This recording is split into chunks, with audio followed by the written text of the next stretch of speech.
This is the Grand Traverse County Board of Commissioners meeting. Today is Wednesday, March 28th. It is 7 p.m. If you have a cell phone, if you could put that on silent or vibrate, that would be much appreciated.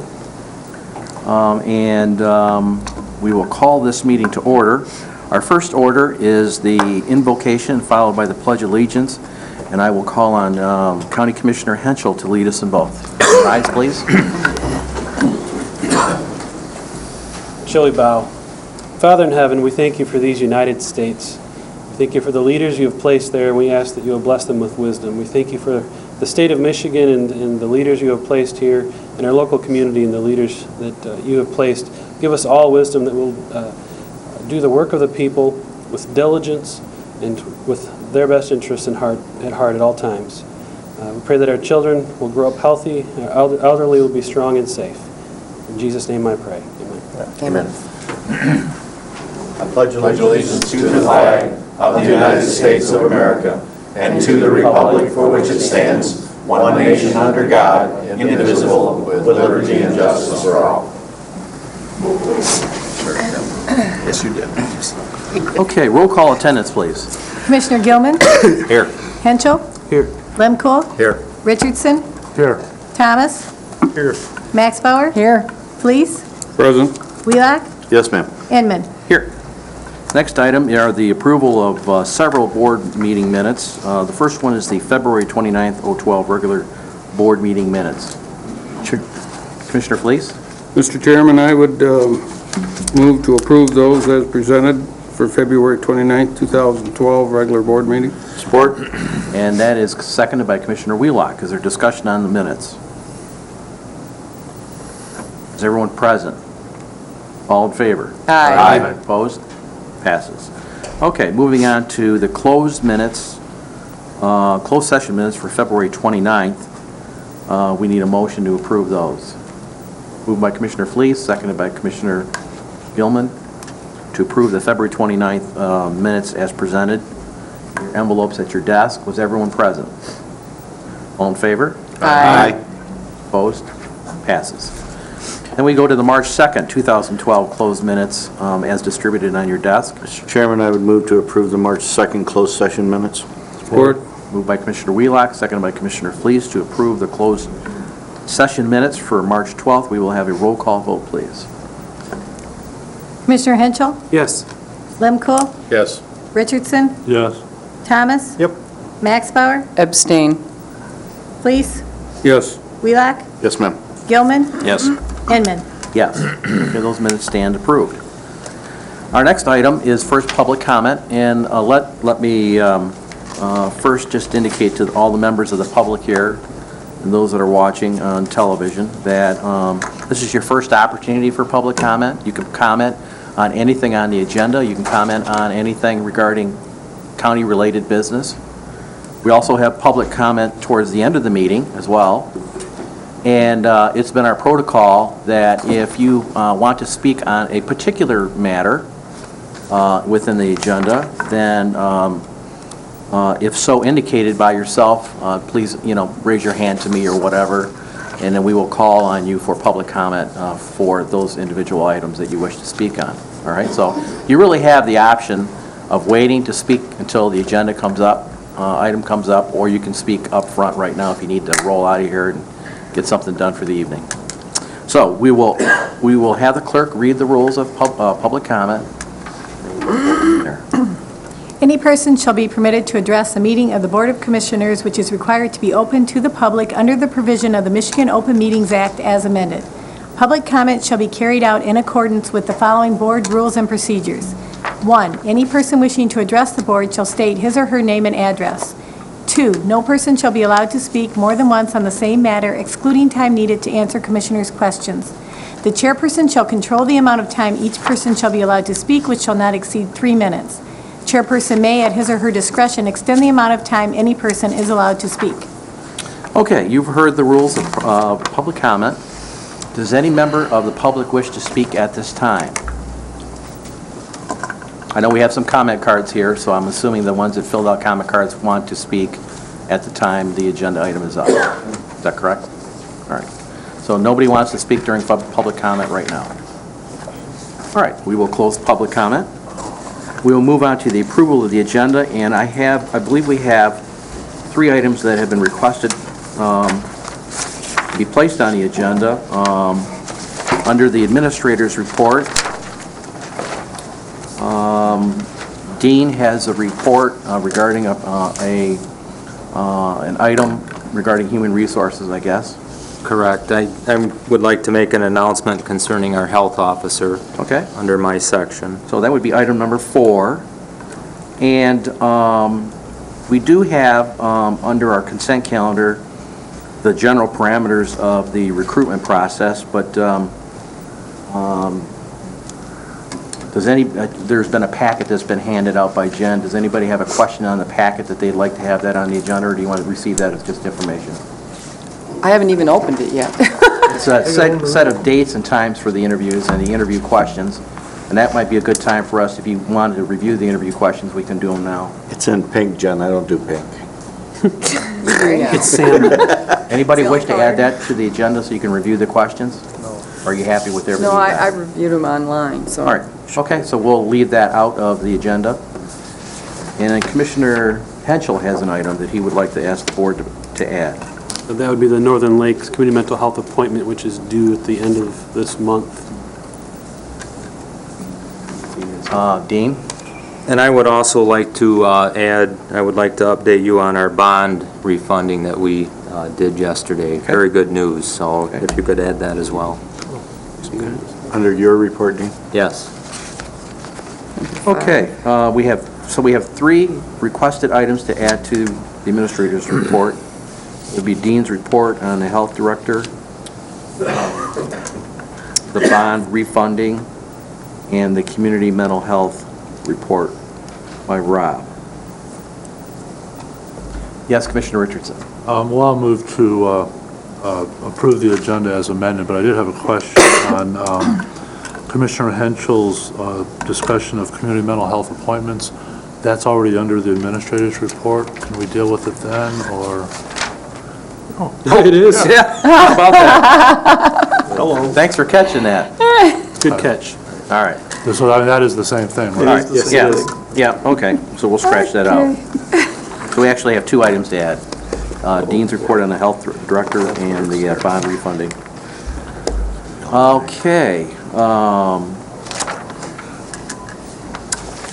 So that, we need a motion to approve the agenda as amended. I made the motion. Just with those 2 items.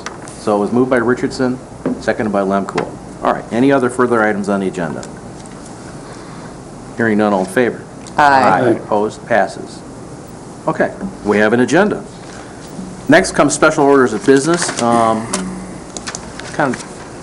We do have some unique opportunities here at the Grand Traverse County Board of Commissioners to do some resolutions of recognition, and one being some dates that we would like to recognize as county government. And the first one is under National County Government Month, Healthy Counties and Healthy Families. And I believe Jason Jones is here. Are you here to receive this resolution? If you are, I'll read it, and then we'll get you up here to hand it to you. Then our cameraman on the county commission, photographer Gilman, will come up and take a shot for the county records. Whereas the nation's 3,068 counties provide a variety of essential public services to communities serving more than 300 million Americans, and whereas Grand Traverse County and the counties take seriously their responsibility to protect and enhance their health, welfare, and safety of the residents and the sensibility in a cost-effective way.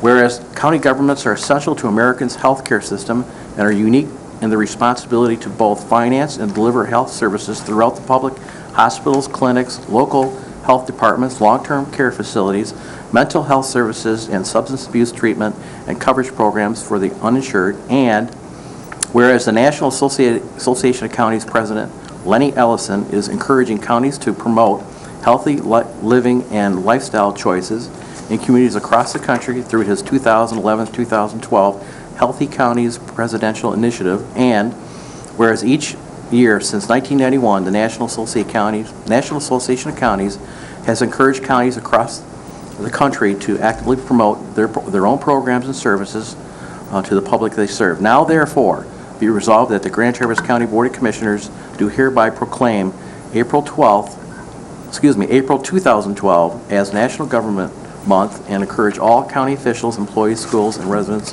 to participate in county government celebration activities. So, without further ado, I believe Jason's here to his staff to accept this proclamation. And, just need to find a place to hang it, maybe frame it. So we have our official photographer. Where do you want to be? You want me to come out there? or- Beautiful back. Actually, I can get her from right here. This is fine.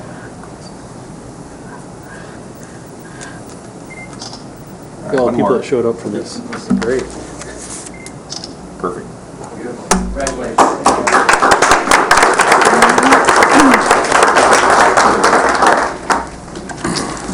We have another one here tonight.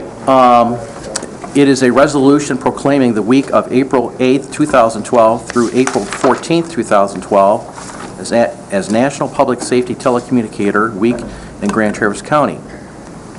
This was brought to our attention by our Central Dispatch Director, Jamel Anderson, and was approved by the board. Whereas emergencies can occur at any time that require police, fire, and emergency medical services, and whereas the emergency occurs that prompt response of police officers, firefighters, and paramedics is critical to the protection of life and preservation of our property, and whereas the public safety telecommunicator of Grand Traverse County Central Dispatch are responsible for receiving 911 emergency calls and dispatching law enforcement, emergency medical services, and fire response, whereas the safety of the emergency responders is dependent upon the quality and the accuracy of obtaining information from the citizens who telephone Grand Traverse County Central Dispatch, and where the public safety telecommunicator are on the first and most critical contact our citizens have with emergency services,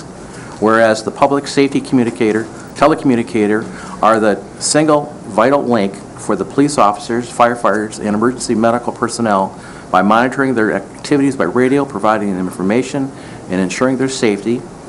And whereas the public safety telecommunicator of Grand Traverse County Central Dispatch have contributed substantially to the apprehension of criminals, suppression of fires, and treatment of patients, and overall quality of life for the citizens and visitors of Grand Traverse County, and whereas each dispatcher has exhibited compassion, understanding, professionalism, and dedication during the performance of their job, as clearly demonstrated by their actions March 2nd and March 3rd, 2012, during the recent local state of emergency, when requests for emergency assistance were in excess of 13 times the typical workload for the period of 30 continuous hours. And now, therefore, it is proclaimed that Grand Traverse County Board of Commissioners that the week of April 8th through April 14th, 2012 be the National Public Safety Telecommunicators Week in Grand Traverse County in honor of the men and women whose diligence and professionalism kept our emergency responders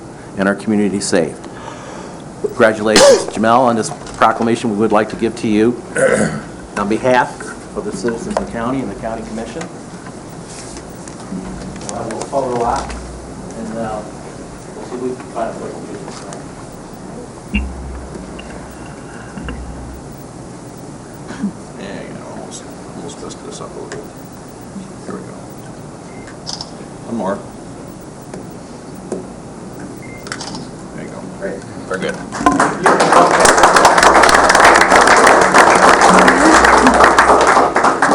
Say one thing, because this is during it, so I've been here- Janelle, would you go to the microphone, please? I've been here almost 30 years, and the dispatchers during that storm worked. It was just an incredible thing to even see, and in kind of basic layman terms, they really kicked Adam Sam, and I'm very proud of our dispatchers. Thank you.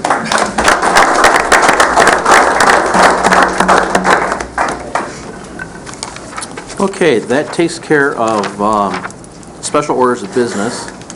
We will now move on to the consent calendar. Just for the members of the public in attendance and those watching, the county commission has in their consent calendar items that they receive and file, like minutes of meetings throughout the county, and also the preliminary recommendations of our 3 standing committees that meet at 7 o'clock each Wednesday night at 7 p.m. And then we bring those recommendations to the full board, and then we have a final vote on them. That gives each county commissioner an opportunity to review the preliminary approval along with the public, and gives the public an opportunity to respond to our recommendations. So I think it's a pretty good system. So she will read the consent calendar. When she completes reading the consent calendar, I will go to the members of the public and ask if any item they'd like to have polled, and then I will go to the commission, and then we will handle those in a separate manner. So why don't you go ahead and read that for us? The purpose of the consent calendar is to expedite business by grouping non-controversial items together to be dealt with by one commission motion without discussion. Any member of the commission, staff, or the public may ask that any item on the consent calendar be removed therefrom and placed elsewhere on the agenda for full discussion. Such requests will be automatically respected. If any item is not removed from the consent calendar, the action noted, receive and file, or approval, is approved by a single commission action adopting the consent calendar. Receive and file. Number 1, correspondence dated March 9th from Earth Rescue Incorporated. Number 2, resolutions opposing early release of violent offenders by the Michigan Department of Corrections, Alger and Sheboygan County. Number 3, resolution regarding foreign worker program, Oceana County. Number 4, resource recovery subcommittee meeting minutes of November 3rd. Number 5, Northwest Michigan Community Action Agency minutes of November 17th. Number 6, Resource Recovery Council minutes of January 5th. Number 7, Northern Michigan Substance Abuse Services minutes of January 9th. Number 8, Special G5 Subcommittee minutes of January 18th. Number 9, Conservation Resource Alliance minutes, implementation team of January 19th. Number 10, Department of Human Services Board minutes of January 27th. Number 11, Bottom Lands Task Team minutes of February 2nd. Number 12, Central Dispatch Policy Board minutes of February 9th. Number 13, Board of Public Works minutes of February 9th. Number 14, Conservation Resource Alliance minutes, implementation team of February 16th. Number 15, Board of Public Works minutes of March 1st. Number 16, Commission on Aging minutes of March 6th. Referrals, none. Approvals. Public Health and Safety Committee recommends approval of the following resolutions. Number 17, Commission on Aging donations for 2011. Number 18, Resident Banking Software Commissary Services, Swanson Services. Number 19, Local Health Department 2012 Plan of Organization. Number 20, Health Department 2011 Annual Report. Number 21, Cremation of Euthanized Animals. Resource Management and Administration Committee recommends approval of the following resolutions. Number 22, Extension of Household Hazardous Waste Collection Contract. Number 23, Sale of Household Hazardous Waste Storage Trailer. Number 24, Resolution in support of Michigan Agriculture Environmental Assurance Program in the State of Michigan 2013 budget. Number 25, Transfer of Soil Erosion Duties to Construction Code Office. Ways and Means Committee recommends approval of the following resolutions. Number 26, Next Michigan, approval to appropriate the restricted EDC fund. Number 27, Commissioner appointment, Next Michigan Development Corporation Board. Number 28, budget adjustments. Number 29, Civic Center South appropriation. Number 30, East Bay assessing contract extension. Number 31, recruitment process for county administrator's position first round interviews. Okay, the consent calendar has been read by the clerk. Does any member of the public wish to have any of the items polled? Yes? Ann? Any other member of the public wish to have another item polled for the future, for further discussion? Hearing none, we will go to the county commission. Any members want like an item polled? Yes, Commissioner Wheelock. Items 29 and 30, please. Items 29 and 30. Okay. Commissioner Gilman. Number 1, 24, 26, and 27. Number one, 24, 26, and 27? Yes. Okay. right, any other commissioner wish to pull a consent item off the consent calendar? Commissioner Wheelock. Mr. Chairman, I'd move to approve the consent calendar with the exceptions of items 1, 24, 25, 26, 27, 29, and 30. Support? Okay, it's been moved by Commissioner Wheelock, seconded by Commissioner Richardson, to approve the consent calendar with the exception of item 1, 24, 25, 26, 27, 29, and 30. All right, roll call vote, please. Commissioner Lemkohl, Yes. Richardson, Yes. Thomas. Yep. Max Bauer. Yes. Fleece, Yes. Wheelock, Yes, ma'am. Gilman, Yes. Henschel. Yes. Inman. Yes. Okay, just for the members of the public, after we complete the administrator's report, then we will go to the items pulled off the consent calendar in the order they were requested. So we will move on to the administrator's report. Dean, Entry County Administrator's report. I believe the first item is the claim summary for the month of March. I provided that just prior to the meeting. Total claims for March 2012 are $6,897,478.88, and I would ask for your approval. So moved. Moved by Wheelock, Support. seconded by Fleece, for the approval of the claims as presented. Any discussion? Hearing none, roll call vote, please. Commissioner Richardson, Yes. Thomas. Yep. Max Bauer. Yes. Fleece, Yes. Wheelock, Yes, ma'am. Gilman, Yes. Henschel, Yes. Lemkohl. Yes. Inman. Yes, claims are approved for the month of March. Moving on to Northern Lakes Community Mental Health appointments, etc. Dean, did you want to make any opening remarks on that, or do you want to just refer to Commissioner Henschel? I'll defer. Dean, well, I'll just explain so everybody knows what's going on. We should have done some interviews and had an appointment ready to do and finalize tonight.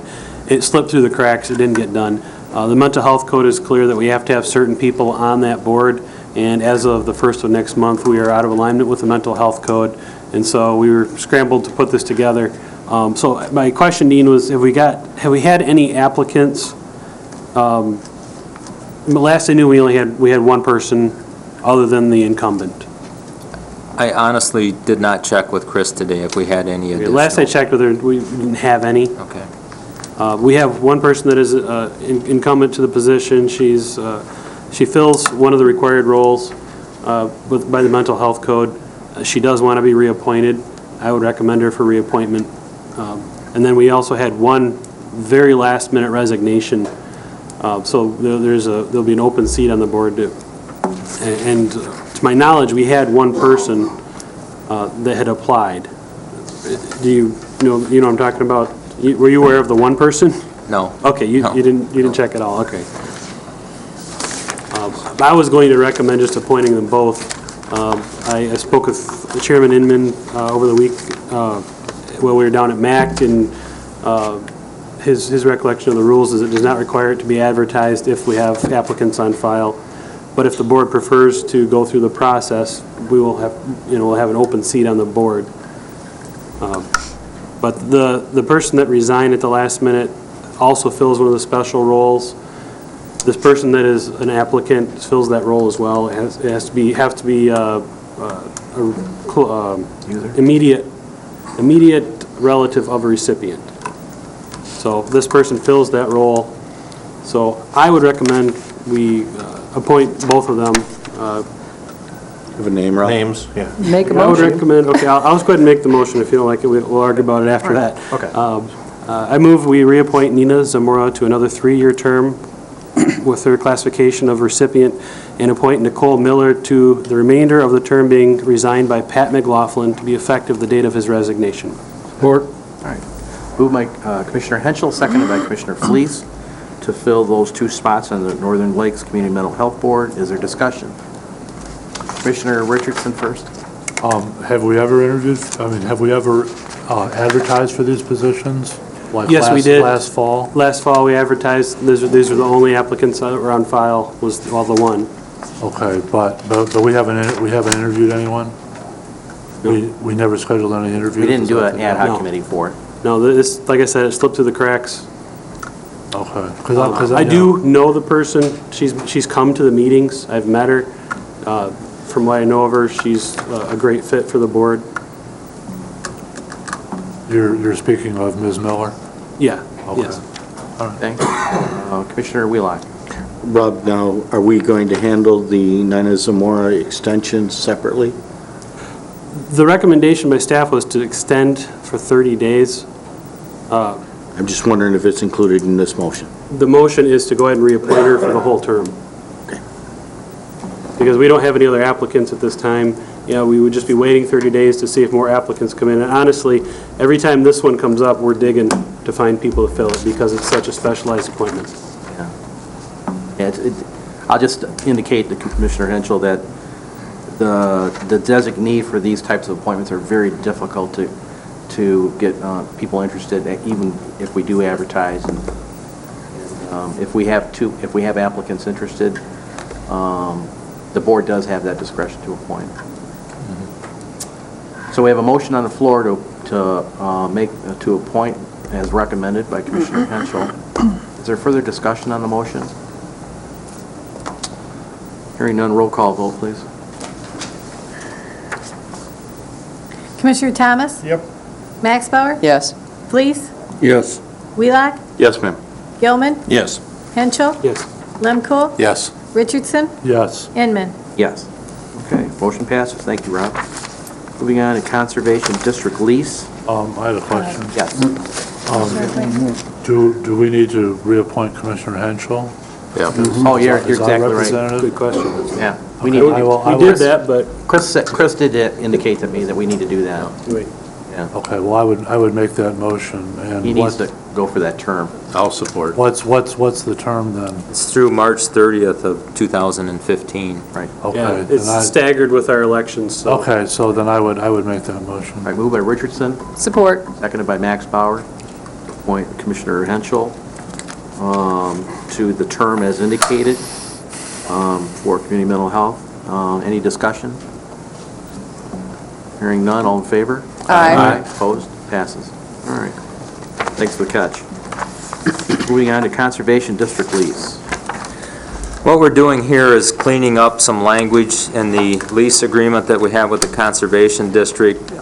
Specifically, if you look on page 9, the paragraph regarding the insurance, we've had it backwards. The county owns the property and technically the Nature Center building, and this language basically corrects that to say that the county insures its building and the Conservation District carries liability and workers' comp and other insurances for their operations in that facility. So this is correcting that paragraph so that we're appropriate in that, on those matters. Dean, do we insure the contents of the building or only the structure itself?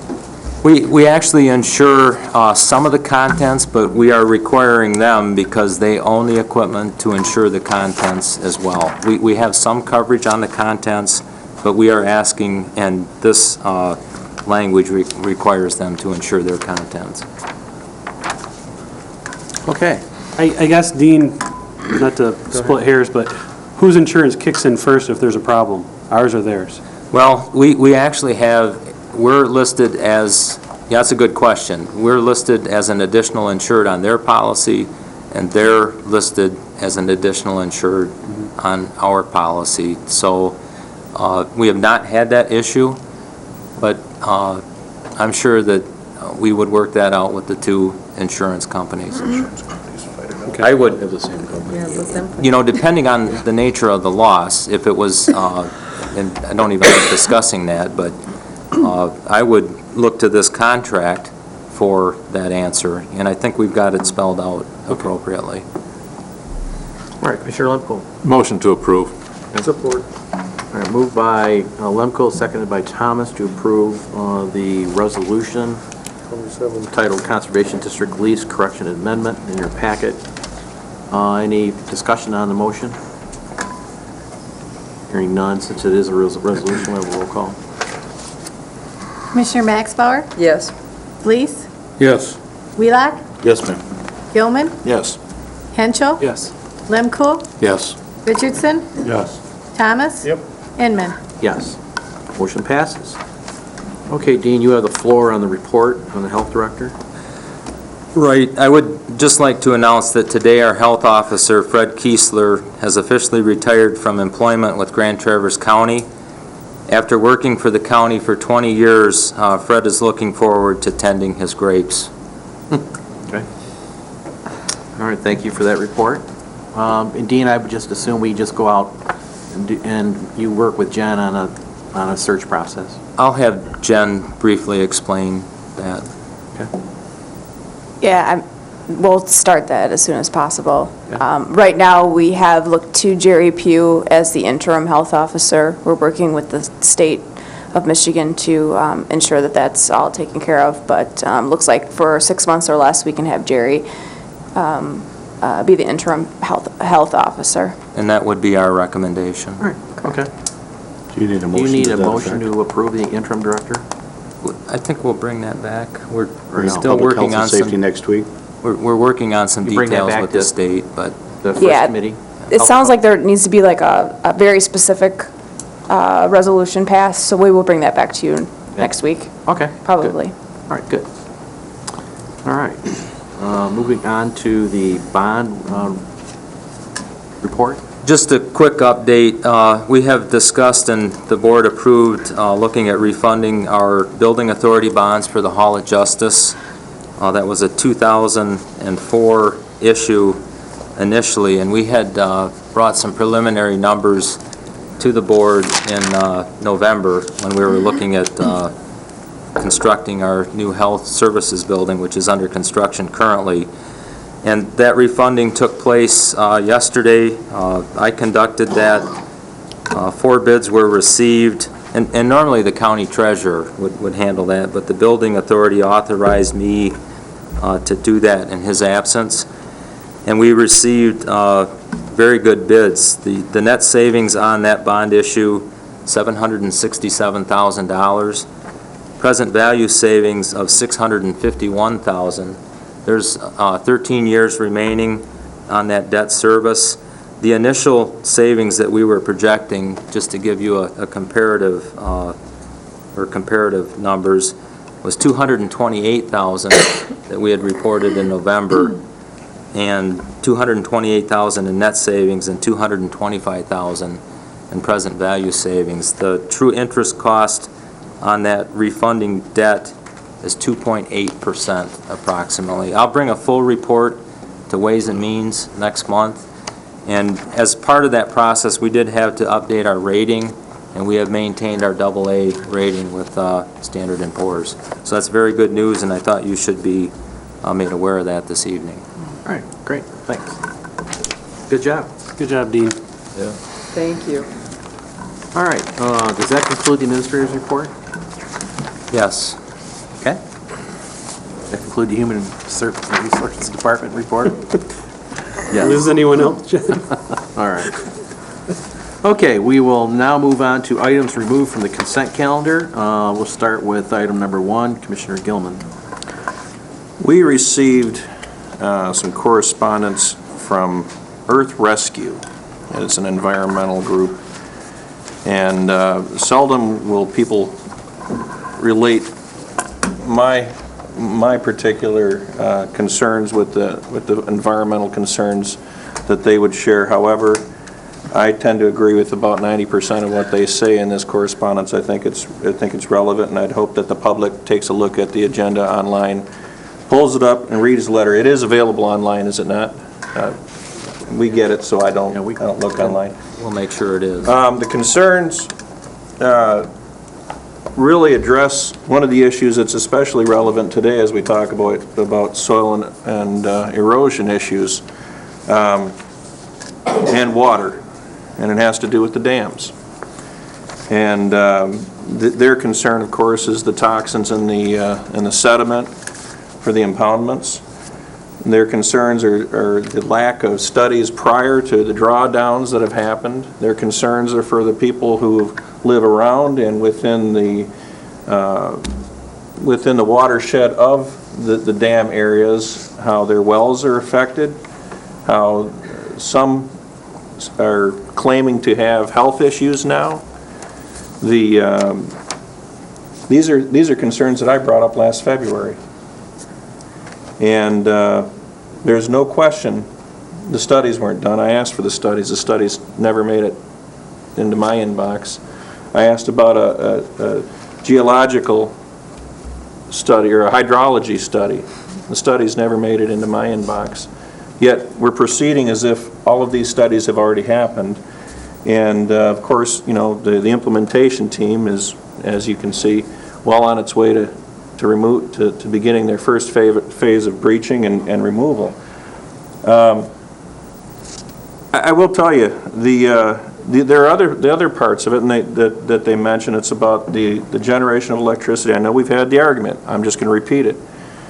The EPA right now is squashing coal generation. Okay, Rogers City's not going to happen. It's not going to be allowed to happen under the new EPA rules. Marquette, in 3 years, 5 with their extensions, is going to have its power plant shut down, resulting in 150 people unemployed up there, and resulting in the cost to the people in the Upper Peninsula and generally in the state of Michigan. It's going to cost a lot more for electricity. Those costs all of a sudden start making the hydroelectric cost not seem so much. We really haven't thought ahead very well. Again, I would just like to point out, this is worth a read. It's worth noting that the property owners have lost use of their land. They've lost property value. They've lost their wells. And we think we're just going on doing the right thing, making, with a cute name, a river reborn, and returning it to the way that it was 150 years ago. Well, it's never going to be the way it was 150 years ago. We're destroying wetlands. The wetlands do provide a healthy resource for our community, and they're not going to be mitigated properly. They're not going to be replaced properly. We've lost unique waterfowl. We've lost unique plants. And we've lost a lot of the flavor that a lot of the people in this community have grown up with. And I agree that I think that the commission has not thought far enough. And in fact, I'm glad that Ann Rogers brought this thing about water, because this has direct relevance to the dam issue as well as to the soil and erosion. I know her concern is more with the soil and erosion today, but this does have relevance here. I just wanted to make that note, and I'd like to move we receive and file this. Second. Okay. Motion is to receive and file item number 1. Is there further discussion? Hearing none, all in favor? Aye. Opposed? Passes. All right. We will move on to item number 24.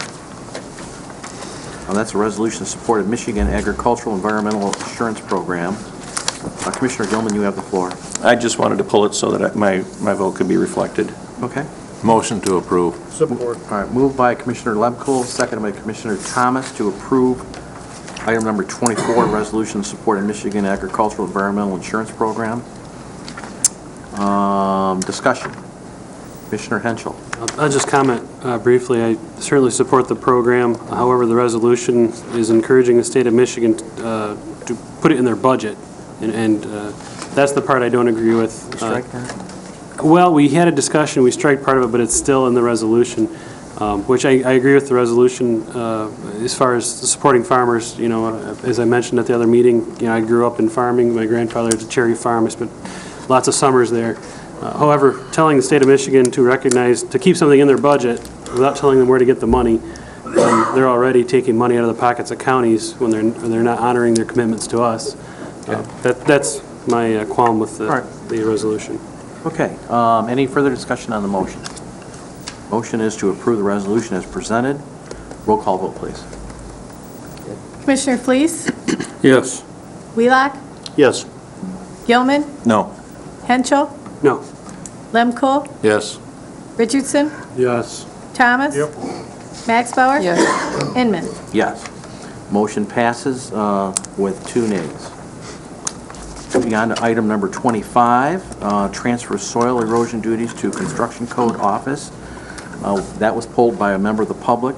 Ann Rogers. And Ann, you have the floor if you'd like to come to the microphone, please.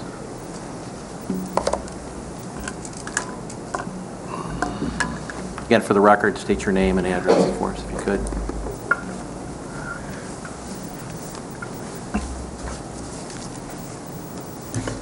Ann Rogers, 1236 Peninsula Drive, and I am here representing NEMIAC again. You had all received the letter last time of our opposition to this transfer, and I don't think I need to go over that again unless requested. In fact, I didn't bring a copy. All of this is about water, and it's already been mentioned at the meeting on several of the other agenda items, the concerns about it. The agricultural one does include concerns about water also. I think that there is a lack of understanding of how important our water is. Just because we have the bay out here doesn't mean it's always going to be there in the condition that it's in. And I think that understanding the hydrological cycle, understanding the connections, understanding the system is tremendously important. All of the fresh water that has ever been is here now, and that's all there ever will be. And as some author stated, we could be drinking what the dinosaurs urinated millions of years ago. It just gets cleaned and recycled over and over. In that handout I gave to you, it talked about how 1 drop of oil can pollute a tremendous amount of water, make it undrinkable. And yet, we treat it as if it's going to go on forever. Sediments, chemicals, grease, all of these things pollute. And the more we pollute, the less there is for human health. The idea that wetlands and streams and groundwater are all connected doesn't seem to resonate with most of us, and that is tremendously important. Our Great Lakes are precious and irreplaceable, and they're fed by the watershed area that's also precious and irreplaceable. We need to protect the soils and the water so that it will sustain us. And, you know, I passed out a couple of things for your information. I also have a list of books that have come out just in recent years pointing out the dangers that are facing all of our fresh water. That's 20% of the fresh water of the world out there. And if we don't think that other people are going to want it, think again. I'll leave this with Mr. Bott, and he can share it with you. I starred the 2 that I felt were probably maybe the most apropos for us, certainly the most readable, but they're all excellent books on water. And I also brought a copy of Michigan Wetlands. I don't know if you have a copy on file, but I'll leave this with you. It's yours. It's a wonderful guide to protecting what we have. So I'm hoping that you will keep the department together and protect what we have here. Thank you. All right, thank you. All right, we have a set of cards that the public has filled out, and I'm just going to give an assumption that you want to speak on this issue. If you do, we'll just call you in order, and I'll just have the clerk go with that. Do you want to have our discussion first? Or do We you want to have the public comment. Public comment? I'd like to get the public comment over, and then we'll just swing it over to the board and have discussion. Okay. Greg Shugart.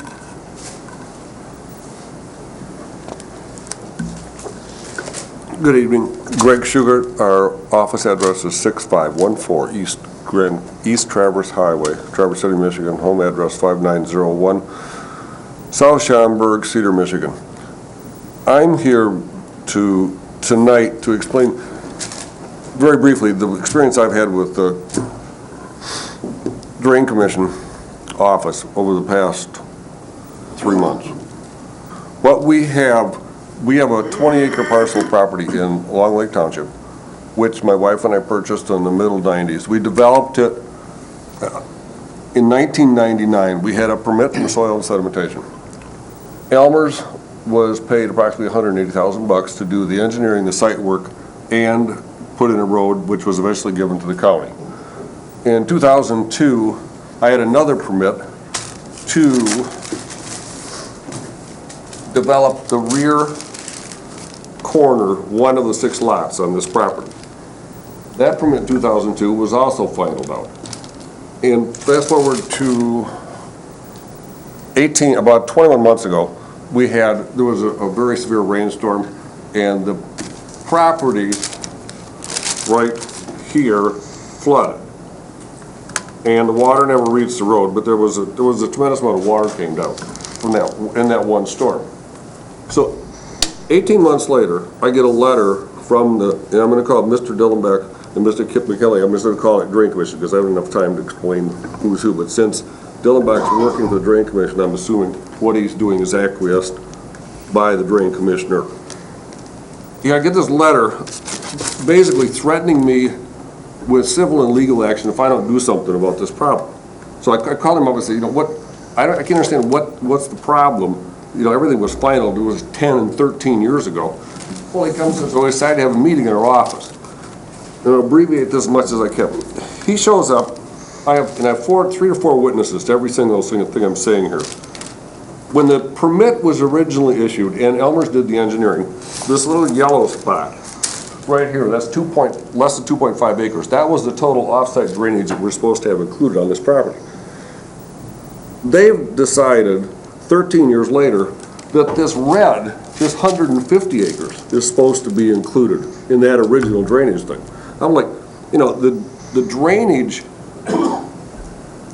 system, I've been doing this for 45 years. I've never experienced anything like this. The statute was that you were to maintain the water on your own property, not this 150 acres. So I'm like, okay, where's this 150, where'd this come from? He said, you're responsible for all the water that ever flows down there since the Indians were here. I'm like, where'd this come from? I said, what do you do about this development, all the development to the east of us? He says, well, you don't have to include that water in the drainage calculations. Now, on our 20 acres, we have more retention ponds than anywhere else in Grand Traverse County on 20 acres.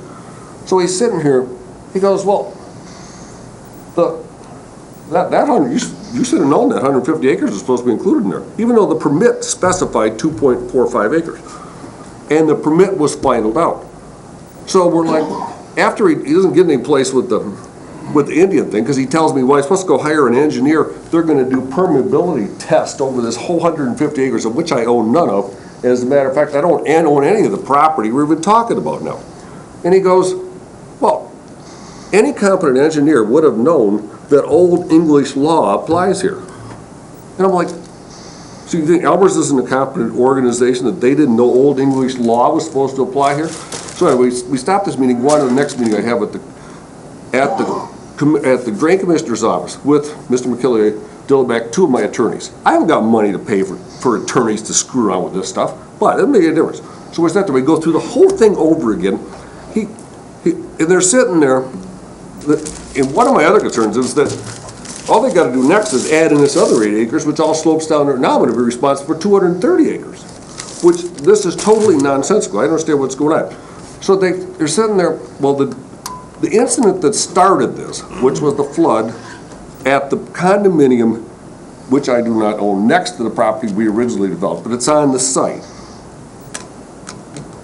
The condominium flooded, so he's complaining about the culverts that Elmer's design weren't big enough, the swales aren't large enough, and the retention ponds aren't big enough, and we go through this whole thing, and my attorney, Mr. Quant, says to him, well, obviously when you had this flood, if the culverts were big enough, the water was ponding at the road.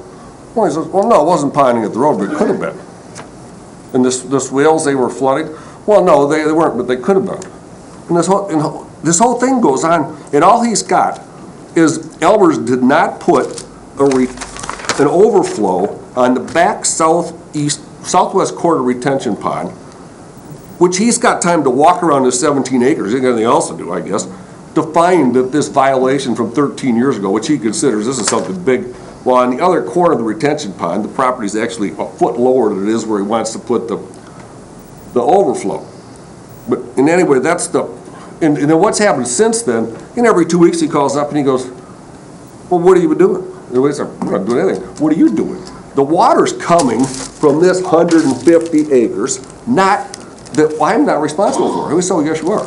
So that's where we are. Well, in my experience, it's just totally frustrating, because why am I spending money, and why are, I'm paying taxes in this county for like forever. Why is the Drain Commission, why do we have an organization that is supposed to be protecting our water, screwing around with this type of stuff? They got nothing else to do besides this. I would have absolutely no problem with them going to the County Construction Code Office. All right, thank you for your comment. Thank you. All right, next comment comes from... Harold Edmondson, is that your first name? I couldn't read that. Okay.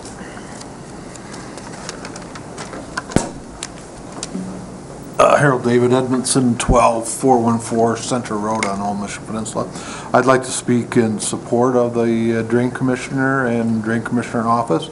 My experience with them has been very favorable in our farming operation, which is a fourth generation, several hundred acres out on Old Mission Peninsula. Done several earth change projects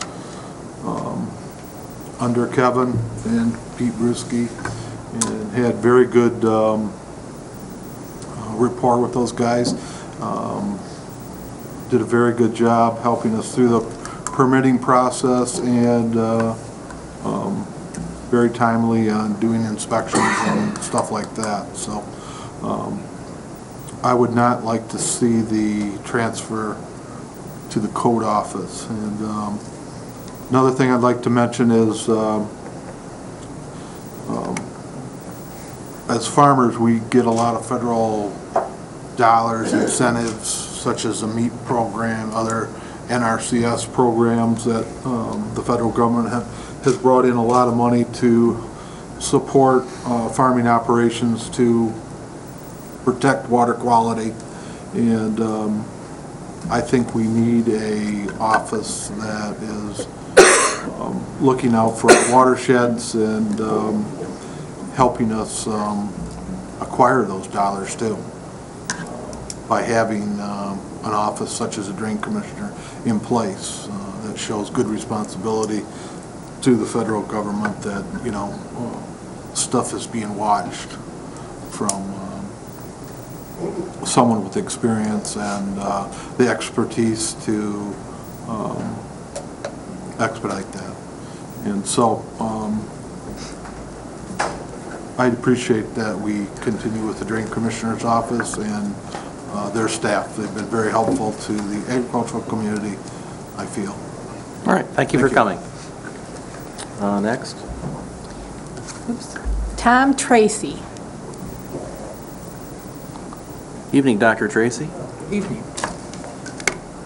My name is Dr. Tom Tracy. I'm a chiropractor, and I've been located in Traverse City for 43 years. And I'm very much in favor of the system we have in place now. I think it's real important that we have the voter be represented here, and we have an elected official. I think that's very important. And I believe the system is working. Developers will always have problems, and builders, every system does. Believe me, as a doctor, I can tell you I've got some ideas how we could change Medicare too, but I still have to comply with everything that goes on. And I think that's just part of our growth. And I think one of the things that we have here, we have the biggest asset in the world, is our water. And it's so important to what we have. I can only say, I've been here 43 years. The reason I come up here was because of the beautiful water and the area, and it's just wonderful. And I might add, I'm from Midland County. I graduated from Midland High School, so we know about Dow Chemical and dioxin and all that stuff. And we never, ever want to do that to this area. And I think Kevin and his staff are doing a wonderful job. Sure, there's problems. There isn't anything. You commissioners are well aware of that. But you work them out, and things can be worked out. But I think we have a system in place that's doing a great job. That's all I have to say. Thank you, Dr. Tracy. Next, Kurt. Bill Bustons.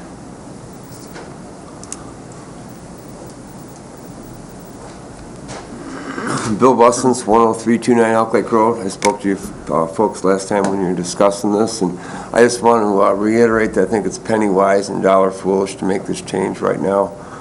Unlike Mr. Sugar, we've had a problem with an environmental problem in our neighborhood, and the drain commissioner was instrumental in fixing it, and we still got a couple polluted wells.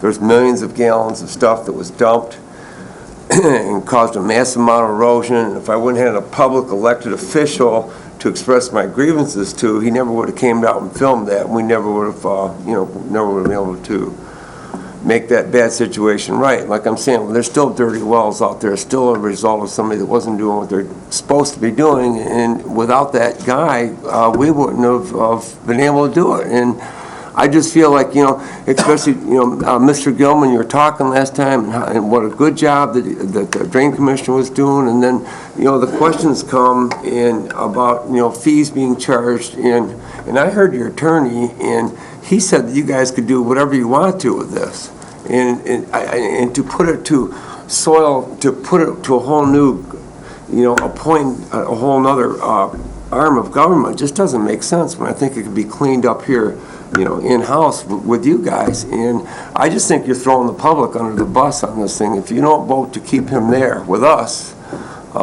it's, you might save a few bucks, but I mean, and Ann's really eloquent about the water, but I mean, it's the property values too, and that's why we're here. I mean, beautiful land, quality water, and this is what we get. And, nothing's perfect, but I think I'm fairly happy with what we have right now. Thanks for your time. All right, thanks, Bill. Next card. John Nelson.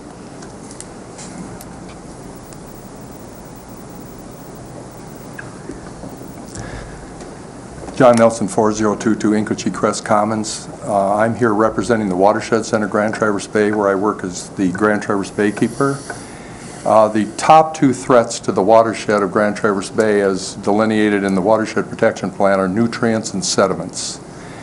8 years ago, when the stormwater ordinance was rewritten, and it's a model ordinance that was enacted, we feel has done a great job to protect the watershed from those two major problems, sedimentation and nutrients. We think that the ordinance has been fairly but strictly enforced by the Drain Commissioner's office, and feel that it should not be changed and put under the Code Enforcement Department. The Drain Commissioner has been very responsive to our concerns, gone out on weekends to look at concerns that we've had in the watershed. I don't think that would happen if I called the Code Enforcement Office. I don't think they would do that. They've also been very attentive and very responsive to our concern about using low-impact development techniques now with stormwater. I don't know if we would have that same kind of attention to detail with the code enforcement people. Not that they don't do a good job, but I would just say in a positive vein that the Drain Commissioner offices have been very attentive to our low-impact development initiatives. So we're in favor of keeping it right where it is, where the voter and the constituents that vote for that Drain Commissioner have a voice. Thank you. Thank you, John. Next card. Pete Brusky.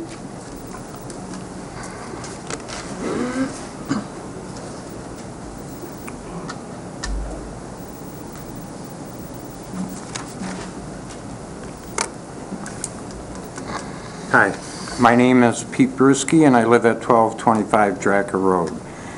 I've worked for Grand Traverse County for 19 years as a soil erosion inspector, of which the last 6 or 7 were as deputy drain commissioner. The last 3 years for Drain Commissioner McCallier and 1 year under Susan Wilson Brodus, who was an appointed Drain Commissioner under Maureen Kennedy Templeton, who retired. I'm currently the Soil Erosion Inspector and Program Administrator for Benzie County's Erosion and Stormwater Control Ordinance. I am not an elected official.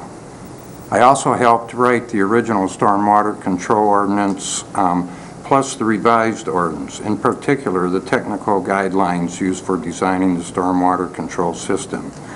I want to state some of my observations and opinions of Mr. McCallier while I worked in his office. Kevin was personally involved with only a very small number of permits. Staff inspectors were expected to write all the soil erosion permits and perform all the site inspections. I did all the commercial soil erosion and stormwater control plan inspections, including the preliminary approvals for the townships. During my last year of working with him, Kevin did not keep regular office hours or designated time for when he would be normally available in the office for face-to-face contact with the public or the contractors.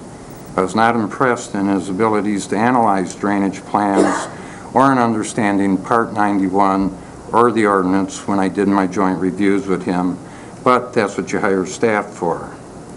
I had a hard time getting a straight answer or decision from him whenever the difficult decision arose in regards to a complaint or interpretation of the stormwater control ordinance or establishing office policy.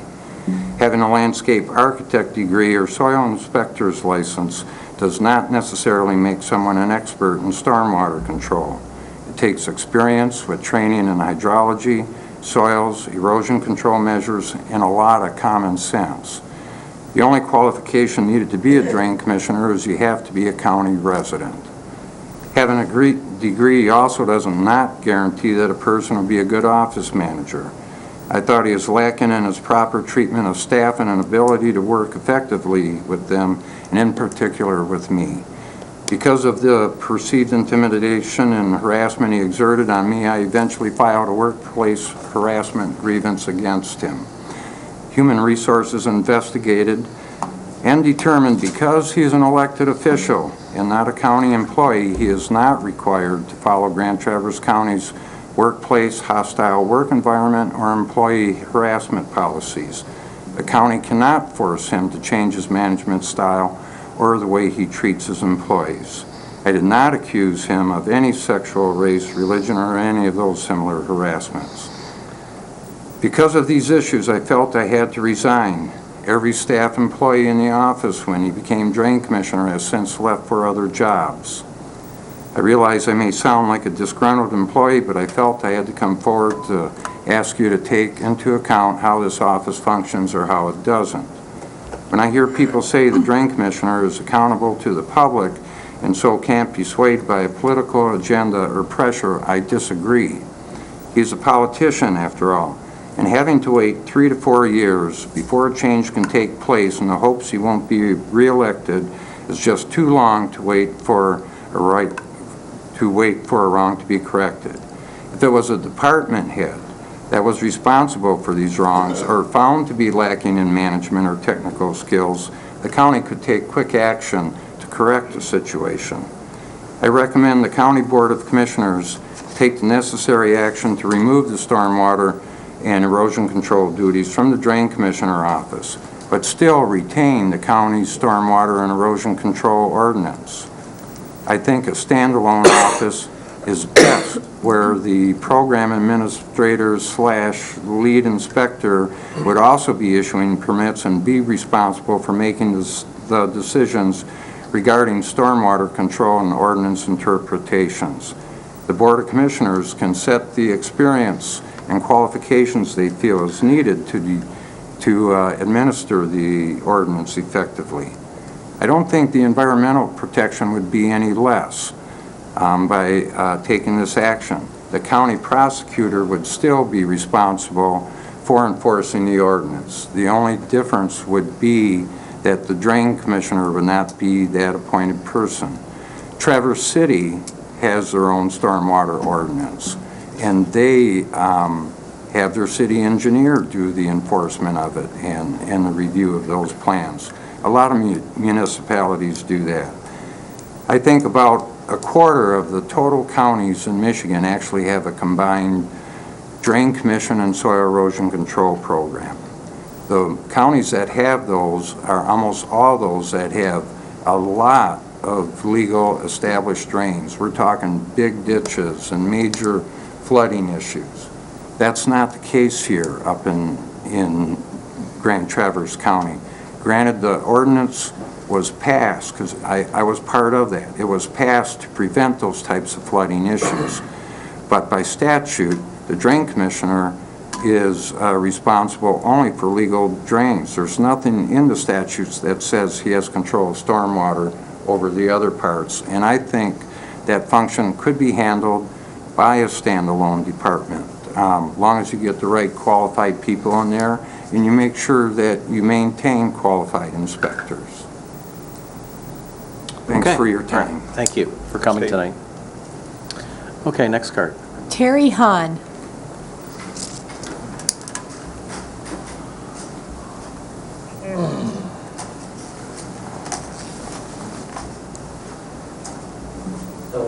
Hello.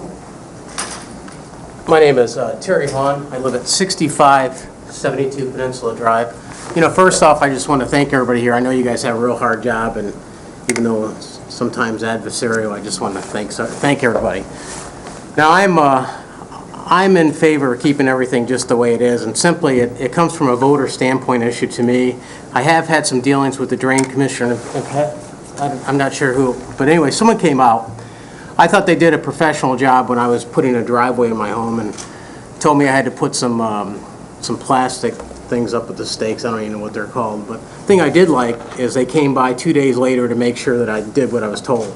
So, you know, being a military guy, I'm always impressed with the trust but verify type technique. But how I got, I should tell you how I got to this area. I flew up at an air show here when they used to do static displays at the Coast Guard around 25 years ago. And when I got here, I can remember the exact quote was like, well, there's worse places to throw out an anchor than this place. And so this is where I settled down. This is where I made my permanent home. And I like the way we've been stewards of the environment. And I want to make sure we keep it that way. And honestly, as a voter, I want to have the ability to retain somebody who I think does a good job. If somebody I don't think is doing a good job, I want to be able to, as a voter, I want to be able to fire their ass. Or, fire them. Sorry, Army. But, I want to be able to get rid of them if I don't like the job they do. And I'm afraid that that's being taken away from me, and I feel strongly that it's just not the way it should be, especially this department. And I was here at the last meeting, and I saw some of the developers were pretty adamant about moving over to the building codes, and I didn't understand why. I was like, so I did some research, and what I saw kind of shocked me and scared me. I saw that some of the developers have had a problem with Mr. Macula or McKay or whatever it is, the drain commissioner. Yeah. And that kind of made me more want to keep it just the way it is, because some of the things I saw from some of the developers, I'm not saying development's bad, and I'm not a tree hugger by any means, but I want responsible development. And I think some of the stuff that happened in the past, I'm glad we had somebody like the drain commissioner who fought those battles. And I'd like to keep it just the way it is. I'd like to keep it to where I have, as a voter, some say-so in this process. And that's, I strongly feel that. And I think that it's working. And also, I'd like to add the final thing is, this move is being pushed as a cost savings thing. I don't know if I necessarily agree that it's a long-run cost savings. I don't know if it's an accounting smoke and mirrors, maybe a short-term cost savings. But I wonder, how can it be absorbed by another department and have any true savings? Either they're going to have to pay overtime, or maybe those people aren't working hard enough in the first place, and maybe that's where we should look at for some of the cost savings. But I don't want to see who I feel is a good steward of our environment have that position taken away and taken out of my hands as a voter, because there's a couple cities around here. I also flew over to Manistee when I first came into town, and you sure didn't see me settle there, and I'm afraid we could go that route. Don't mean to slam Manistee, but I want to see us maintain the stewards of the environment and have responsible growth at the same time. That's it, unless you have any questions for me? No, just public comment. Okay, thanks a lot. Again, thank everybody for all their All right, thanks hard for coming. Thank you for yours. Tony Ansorgi.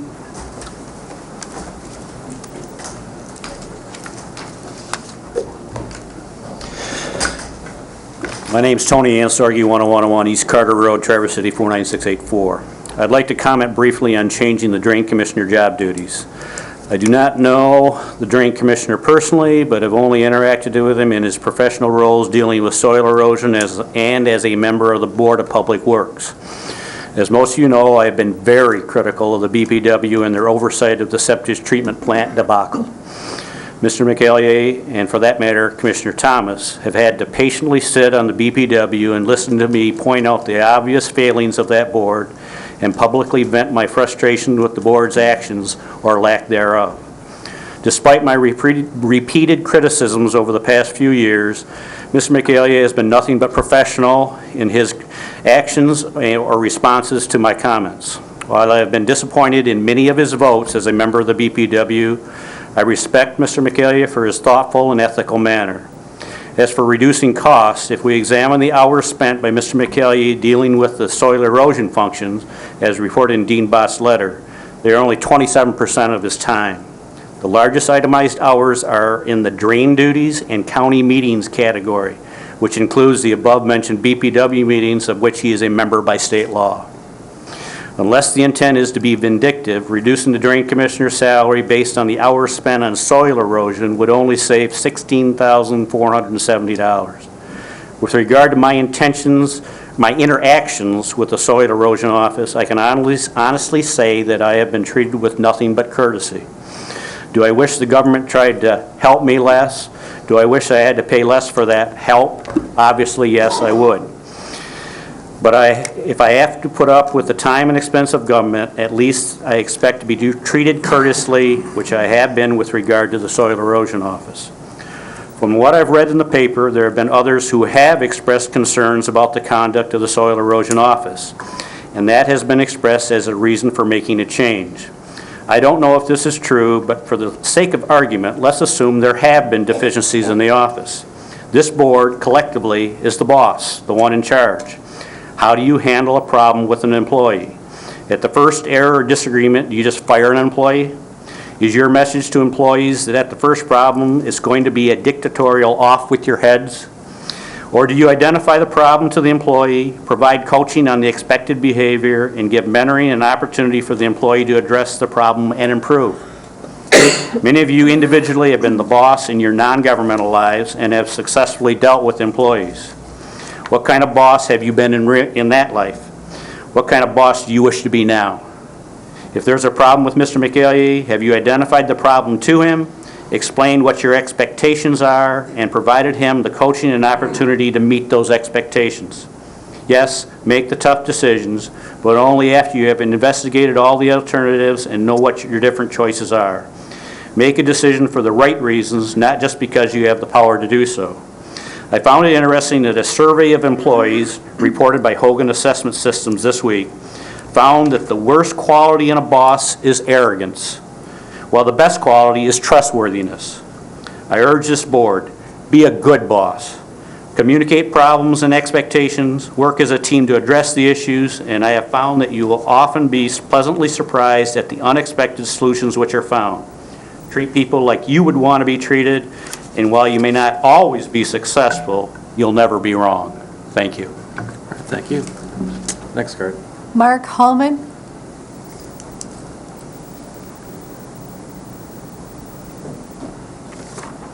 Good evening. Mark Hallman, attorney. I represent Mike Hovey. My office is at 3230 Racket Club Drive in Traverse City, Michigan. Mr. Hovey is in favor of clean water. We don't agree with anything, disagree with anything Mr. Rogers said. I want to tell you a story. It's a continuation of the story that Mr. Schugert started telling you. My client bought a lot from Mr. Schugert and built a storage condominium unit on it somewhere around 8 years ago. He hired Elmers, he hired an engineer, he obtained all the permits, he had all the permits finalized. In the fall of 2010, his property flooded. There's higher property and another subdivision to the east. There was a river of water running down the hill, ran right into the condominium units. Cost my client tenants, cost my client sales of condominium units. He has to get a permit to fix this, to put a swale in, just to make the water run around the building. He's told that he should have had the swale constructed when the building was constructed. Well, he had the permits were finalized, and everything was approved. The bigger issue is why was the water coming onto my client's property?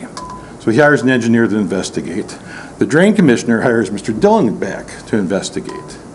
It turns out that the problem is at the top of the hill, rare earth, which has a series of retention basins which are draining exactly the opposite way the plans show they should have drained, and don't have the retention basins and storage facilities there that they require to contain that water. So instead of draining the water to the south, they're draining to the north and across the road and down the hill onto my client's property.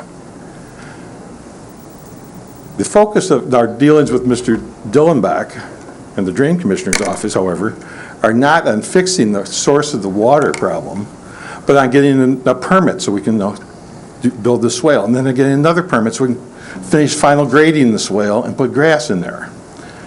But there's a pattern here, a pattern which needs to be addressed, a pattern which will protect the water in this county if it is addressed. The pattern is the Drain Commissioner's office over the past 15 years, it appears, continues to approve permits, and then final construction based on those permits, which is not consistent with the plans.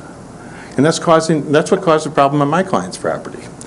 If the Drain Commissioner, starting with Mr. Sugar's property, continuing with my client's development, and continuing with the rare earth development, had in fact required construction in accordance with the plans and the permits, none of the problems my client had would have happened. They would have been avoided. What you need to do is you need to have a system in place where somebody who is making the inspections is actually paying attention and isn't, in fact, looking at the plans when they go out to make the inspection to make sure that what is constructed in accordance with the plans. That hasn't happened. It didn't happen with Mr. Sugar's property twice, didn't happen with my client's development, didn't happen with the rare earth property, which is the source of the problems for Mr. Sugar and for my client. We have no problems with Mr. McGillier personally. But I tell you that, if you want to solve this problem, you need to address the inspection issue. And the inspection issue is not being handled effectively and hasn't been prior to Mr. McGillier. And at this point, they're not addressing the issue with rare earth, to my knowledge. No, the real problem is not being addressed as it relates to my client's property. But I submit you'll do everybody in the county a favor if you in fact change the way these ordinances and these laws are enforced and put somebody that's responsible in charge and somebody who would make a conscientious inspection and make sure that things are built according to plans. All right, thank you so much for coming. Next card. Fred Nelson.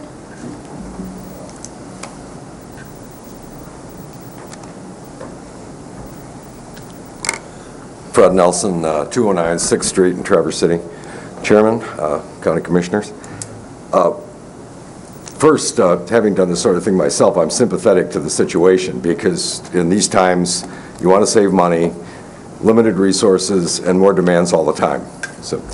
And second, I would like to make it clear that I am pro-growth and development. In the relative handful of years since Commissioner Fleece and I graduated from high school, this county has almost quadrupled in population. And when I was a kid, when you were out of town, you were out of town. But these people have to have some place to live, some place to work, some place to shop. But we do have rules on how we're going to do that. And I think it's important in the future that we have an office that can enforce the rules. And I think that having a visible elected official running the office is best for everybody. I think that the savings of the transfer might be illusory anyway, having been through that in another life. But more to the point, I just think the public will be better served if the Drain Commissioner office is in charge of the current development situation. And because it's visible and it's easy to find somebody to hang the hat on. Thank you. All right, thank you for coming this evening. Okay, that concludes the cards we have. Did someone come in and not be aware of any of the cards, or does someone that didn't fill out a card wish to speak at this time? Yes, come on up.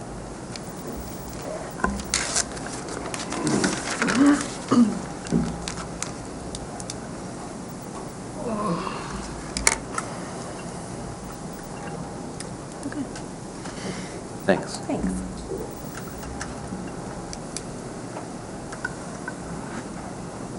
Okay.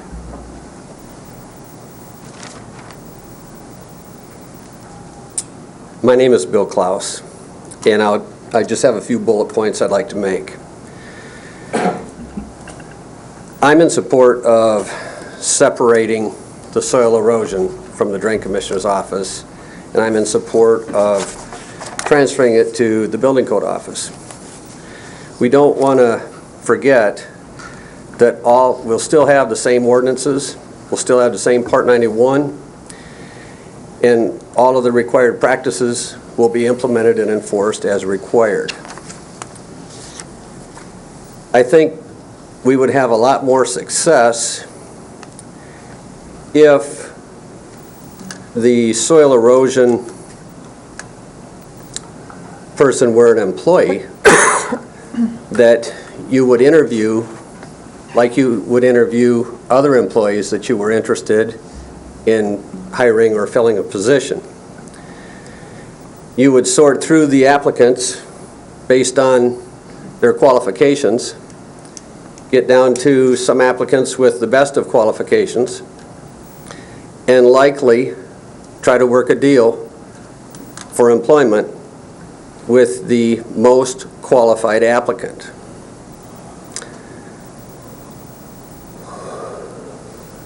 You can hold an employee accountable. It's tough to be able to hold an elected official accountable until the next election round.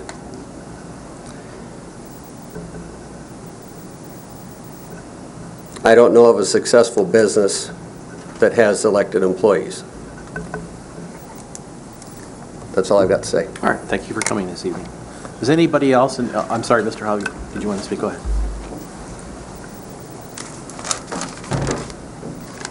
Commissioners, my name is Mike Hovey, 7702 Peninsula Drive. I've heard a number of people from the Watershed Council, people that are in support of Mr. McKillier. I think I need to get some of your phone numbers to get phone numbers of Mr. McKillier, because in my instance, this happened in June of 2010. Then I had an incident in which he knew about. We had an incident in October of 2010, which I called him and asked him to send someone out immediately. I called Walton. They sent a dozer out immediately. I had water, standing water, to my knees with photographs, and I can't believe somebody else got him to take photographs. I had to take them myself. And I have been in this community for 40 years along with Mr. Schugert and worked and developed with him, and we have an exemplary career here. We've done a number of projects, and I just can't believe that I couldn't get that office to do anything and address me until I got an attorney involved. And then they wanted to blame Schugert, then he wanted to blame Mr. Crane, and then when I said this is ridiculous and hired Mr. Pullman and Joe Kwan and the engineers to say the problem is upstream, take care of it, that's your job. And he refused to do that until this all came to light. And I received a phone call from the man last Friday at 3 o'clock in the afternoon asking if there's anything he could do to work this out. A little bit too late, because I'm underwater. And I'm not for him continuing in this position, because obviously he has an agenda. Thank you. Okay, does any other member of the public wish to speak on this issue at this time? Okay, hearing none, we will now move this to the Board of Commissioners. Either a motion on the floor or discussion would be appropriate. Commissioner Henschel. Move to adopt resolution to transfer of soil erosion duties to the Construction Code Office as provided in the packet. Support. Okay, moved by Commissioner Henschel, second by Commissioner Wheelock to approve the standing resolution approved at RMA Committee to transfer the soil erosion duties to the Construction Code Office. Is there discussion? Commissioner Richardson. I voted for this 2 weeks ago. I will not be voting for it tonight for a number of reasons. Probably the chief reason is that I heard from many, many people. I've heard from more people on this issue than on anything since I've been a county commissioner, which is a little over 3 years now. People strongly believe that the soil erosion inspection program should be part of the Drain Commissioner's office and separate from construction code. I do believe it would save some money if we moved it, but there are some other issues in moving it also. Honestly, one of the issues of moving it is the rather short time frame. We put a May 1st effective date on it, which is really, first of all, that was just totally unreasonable. I had a discussion with our civil attorney, Bob Cooney, after sitting down and reading in detail the soil erosion ordinance. The soil erosion ordinance details duties to the Drain Commissioner somewhere around 40 plus times in the ordinance. So before we would make this move, we would obviously, I think, and Mr. Cooney agreed with me, we would have to make that change in the ordinance itself, which he says also involves getting state approval before we could then, transfer the duties. I would like to say that I have always been a strong supporter of the ordinance of keeping our water free from soil erosion and so forth. And I did believe when I voted for this, and still believe that, if we made the change, that we could have as good a service as we get now. But I also understand the structural argument that was put to me by, again, many of my constituents who felt that it was better to keep them separate and distinct from each other, so there wouldn't be, pardon the pun, a muddying of the waters, if you will. And I also realized that one of the reasons I was voting the way I was voting was because of some personal feelings I had rather than, a faith in the structure. So again, I will not vote to move this. I don't believe we can move it as quickly as says here. I don't think we have thought it through as carefully as we should have. But I would like to point out that most of the work of the soil erosion inspection is being done by 2 part-time inspectors and a clerk, and it was always my understanding that those individuals would continue to do the work wherever they were assigned, whether it was to the Drain Commissioner or to the Construction Code Office, or frankly to someone else. I mean, someone even mentioned the possibility that the Grand Traverse Conservation District, for instance, could administer this ordinance. And we haven't discussed that, but that's certainly a possibility, and is even suggested in the ordinance as a possibility. But I am, I think, honored to live in a place where such an issue as this gets as much attention as it does. People do care very much about the environment, about the water, about keeping the water pure, and in the end, that is still my main motivator. Thanks. Commissioner Gilman. There's a lot here. Oh, good. I changed my particular perspective in the last meeting from the first mention of it. It's not something that I would have sought originally, but the more I heard about it, the more it made sense. Now, I understand the concerns. We've gotten a lot of correspondence in support of keeping the duties in the Drain Commissioner's office. We've gotten some commentary and some correspondence looking the other direction as well. As others have mentioned, there are personnel issues that have nothing to do with this decision, period, other than It is something that if those personnel issues were to happen in our administrative, in the downpipe of our administrative setup here, there would be action that could happen a little bit more directly. The harassment, and I call it that, of some permit seekers or people who were affected by the drain commissioner's activities after the fact, that troubles me. And I said the last time prior to changing, I said, well, you know, I mean, that's why you want to have somebody you can vote out, because they screw with you, and you can go and you can advocate, you know, you can go fight to vote them out. But it is true, what if it's early in the cycle? Early in their election cycle. We have a way that you can come to us, and in constituent services, we can put pressure on the administration to talk to somebody if they're harassing you. And nobody in county government is going to harass the citizens who pay their bills. It's just not going to happen. If it happens, there isn't a one on this board who's going to allow it to happen. So we cannot ignore the fact that the behavior in the performance of those duties is in question. Some of the correspondence that we've had has mentioned advocacy. This is not a position of advocacy. Of course we all want clean water. Of course we don't want sediment in our lakes and in our streams and our rivers. And of course we don't want water flowing down into our condominium complexes that we can't do anything about. And by moving it to the code office, is that going to change? We don't need advocacy. We need somebody doing the job appropriately. Period. That's it. And we talk about money.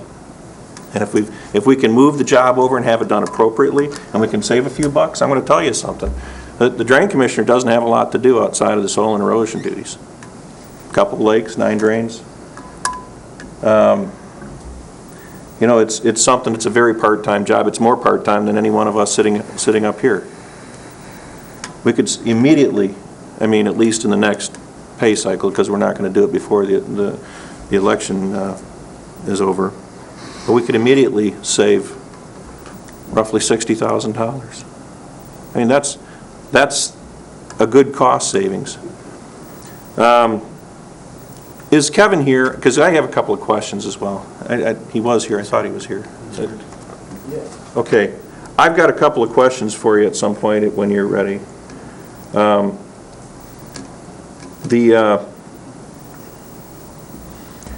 Just a couple of questions pertaining to Part 91.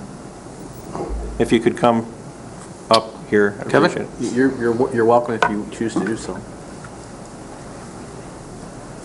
These are just a couple of things that I'm curious about, because I kind of went through 91, and this is not something. Thank you, Mr. Chair. Kevin McElligott, County Drain Commissioner and Soil Erosion Control Program Director. All right, thank you. Now, the ordinances that you herded through, as you put it in the last meeting, the different townships. When you issue a permit, or when you're issuing a permit, or when somebody's applying for a permit for soil erosion, well, first of all, is that ordinance more restrictive than what the state has as its base? Yes, and there's currently 2 ordinances that we administer. One is, I'll keep it simple for everyone listening, one is predominantly a stormwater control ordinance, and the other is a soil erosion control ordinance.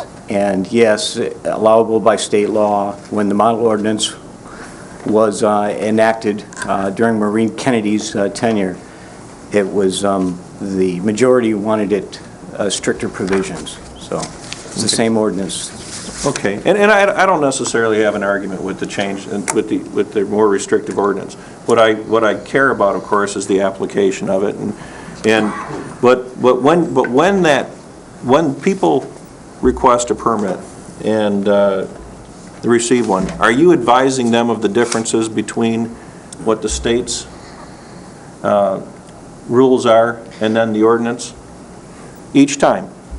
There is a disclaimer, a note on the application that these are stricter standards. We don't go into, there's not enough room to spell out each stricter standard, but you're right. We do warn on the application that these are stricter. Okay, that's good, that's good. I have one other question. Have you ever entered a property on a fishing expedition without prior knowledge of any violations that you're responsible for enforcing? Well, I'm not sure I understand your I guess, fishing have you ever gone looking for trouble? Have you ever trespassed? Absolutely not. No, by law, we're not allowed to enter onto the property without a valid permit in force. I instruct all staff to respect that, but nonetheless, we get concerns from neighbors of allegations that we have to investigate. So we're limited to standing on top of my truck with binoculars from the road. Okay. All right. All set? I'm all set, thank you. All right, any other county commissioner comments? Commissioner Wheelock. Well, I guess I have a couple comments. One, I realize that Mr. Schugert and Mr. Hovey's situation is not, while it's a very big concern to me, is not truly relevant to the separation of these two positions. You know, when I brought up the idea of moving this enforcement back in January, when we talked about, in fact, during the budget process before the beginning of this year, because I do firmly believe we will save at least $60,000 to $75,000 of taxpayer money by handling the inspections through the construction code permit. I believe there's an efficiency that will come when taxpayers can go and get their permits for soil erosion at the same place they're getting their permits for construction code, and at the same time. You know, now we make application for a soil erosion permit, we have to wait for that before we can make application for a construction code permit, and sometimes there's an excessive delay. But I do firmly believe there is a huge efficiency that will come with having construction code do these inspections. And I, like everyone else in this room, do not want to compromise our water. But one thing I guess that frustrated me a lot through the number of emails that I got within the last couple weeks were the comments that the drain commissioner is the only one concerned and qualified to protect the water, the groundwater in our community. Those of us sitting up here, along with most of the people sitting in this audience, are concerned about the groundwater in our community. The only qualifications that you need to be elected drain commissioner is to be a resident of Grand Traverse County. With a $100 check or 200 names on a ballot or on a petition, any individual in Grand Traverse County can be elected drain commissioner.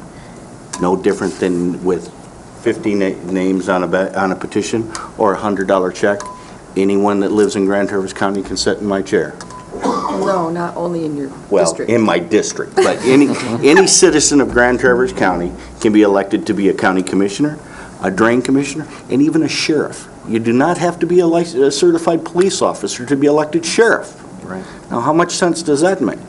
But the fact is, there is no requirement as far as being qualified to be the drain commissioner. And once that person is elected, like it's been mentioned before, we have no control over what he does. We can't set his office hours. We cannot set the way he has to administer his office. If it's a department head, we, the County Board of Commissioners, have authority over that. Remember, the county drain commissioner is responsible for 9 county drains and 2 court-set lake levels. The soil erosion piece is the responsibility of the Board of Commissioners. The stormwater piece is the responsibility of the 11 townships that passed it. The county does not have authority to administer or to mandate the stormwater portion other than through an intergovernmental agreement that has been drawn by the road commissioner or by the drain commissioner that he will do that. It's very similar to intergovernmental agreements that are with the prosecutor's office. We have a number of speed zone enforcements and things in Grand Traverse, or in Long Lake Township, that the sheriff has agreed to write the tickets, the prosecutor has agreed to prosecute them. We have noise ordinances and junk ordinances, our township ordinances, but through intergovernmental agreements with the county prosecutor will prosecute the violators. But the fact is, the only statutory requirement of enforcement by the drain commissioner is those 9 county drains and the 2 lake levels. The Board of Commissioners is responsible for the soil erosion ordinance, and the townships are responsible for the stormwater ordinance. Okay, I have a comment if no one else has one at the moment. I'll have one more if you... Sure, go ahead. I'd just like to echo that we are statutorily responsible, period. No matter what we do tonight, the county board is responsible for the soil and erosion duties. I don't particularly like to have something that I'm responsible for out of my control. Bottom line, it doesn't make any sense. It's, I mean, I can't say the buck stops here and then put it outside of my control for 2 or 4 years or whatever the term is. I think you take that and you add that to the cost savings at a time where we really need to find cost savings. It just makes sense. And I would urge my fellow commissioners to consider that. Again, at first, this isn't where I was at, but I mean, after thinking about it, after researching, after looking at Part 91, after getting the communications from the different people, I'm more convinced this is the right thing to do. Yeah. Well, if I'm allowed, if I can speak now, I could see that there could be a different perspective from everyone really at this boardroom in terms of the county commission, because we come from different walks of life, different employment situations, different beliefs that we've had in the matters that we've had here at the county commission. In many cases, a lot of them come right down to a 5-4 vote on a lot of situations that confront us. So, I respect those opinions that have been expressed on the board. And first of all, I want to compliment the commissioners and the public for expressing their opinions professionally and delivering their remarks in not a disrespectful way, but a professional way in terms of indicating that your beliefs in terms of how things are being handled or philosophically where you think things should lie. My perspective is that it would be always my hope that the Board of Commissioners would maintain the 2 offices together, because I would see the 2 offices interworking together, and that they would have a lot of ties in terms of how they would interconnect. Kevin, I just want to come back to hearing some of the sensitivity issues that have occurred and some of the frustration issues that are out there. During your first remark to the board at RMA, you had suggested the possibility of addressing that perhaps internally, and maybe suggesting a formation of an ad hoc committee or some kind of committee to work in the soil erosion piece, the solid and drain commission piece, the permit piece, and maybe even talk about some of the prevailing issues that are out there that have been yet to be settled, and maybe come up with a game plan of maybe what would be the best way to try to resolve those in a timely manner. And second of all, you had mentioned the possibility of doing a staffing review and perhaps a cross-training possibility between the 2 offices to make the process work more smoothly, and better flow for people, the developers coming in along with the residential people, given that you're in the same building and you're right across the hall. Even though that the board at this point, up till this meeting here, has designated that both responsibilities to you, whether there could be some adjustments internally in your office to compensate for maybe, a different flow, just looking at the flow, doing a SWOT analysis, maybe taking some time and seeing if there could be some improvements between the two interconnected positions, and looking at staffing levels, and then report back at a later date if the board decides to keep the office together. So I just wanted to know what your feelings were on that. I believe those are excellent ideas. Off the top of my head, the first priority is to resolve any current conflicts citizens are experiencing. And of course, anybody from this commission is welcome to sit in on those meetings and fully understand the task at hand and the resolution at hand. We were asked to solve a problem, we proposed a solution, and so now we've got to implement that. So I welcome the commission's participation in that meeting, as well as establishing a committee to look at all facets of the functions of the office. I'm hearing, based on some of the questions I've been asked, it's very complicated. All the ordinances that we minister, I have to be 90% civil engineer and the other half attorney. So in answer to your question, yes, I thoroughly welcome, if this board wants to set up a committee, my suggestion would be, across relative to members of the public, a couple of commissioners, a couple of developers, all stakeholders that may be affected by it. We heard from a number of citizens here this afternoon that perhaps they should be represented on it. I welcome the opportunity. You think there is some efficiencies that can be done between the two offices in terms of coordination and staffing levels? I think there's always room for improvement. Exactly. I know when I first took office, under the Construction Code Administration, they were not holding up occupancy permits based on soil erosion permits. Now they are. So, there's always room for improvement, and I'd like to address that situation. I felt we have made some great leaps in the last couple of years on streamlining that and communicating with the Construction Code. But like I said, there's always room for improvement, and if the citizens or the other employees have suggestions, they deserve a seat at the table. Okay. Any other questions? Commissioner Fleece. I don't have a question, I have some comments. So, Commissioner Wheelock stated that the drains and the lake levels are the drain commissioner's statutory duties. Well, the drains are, but the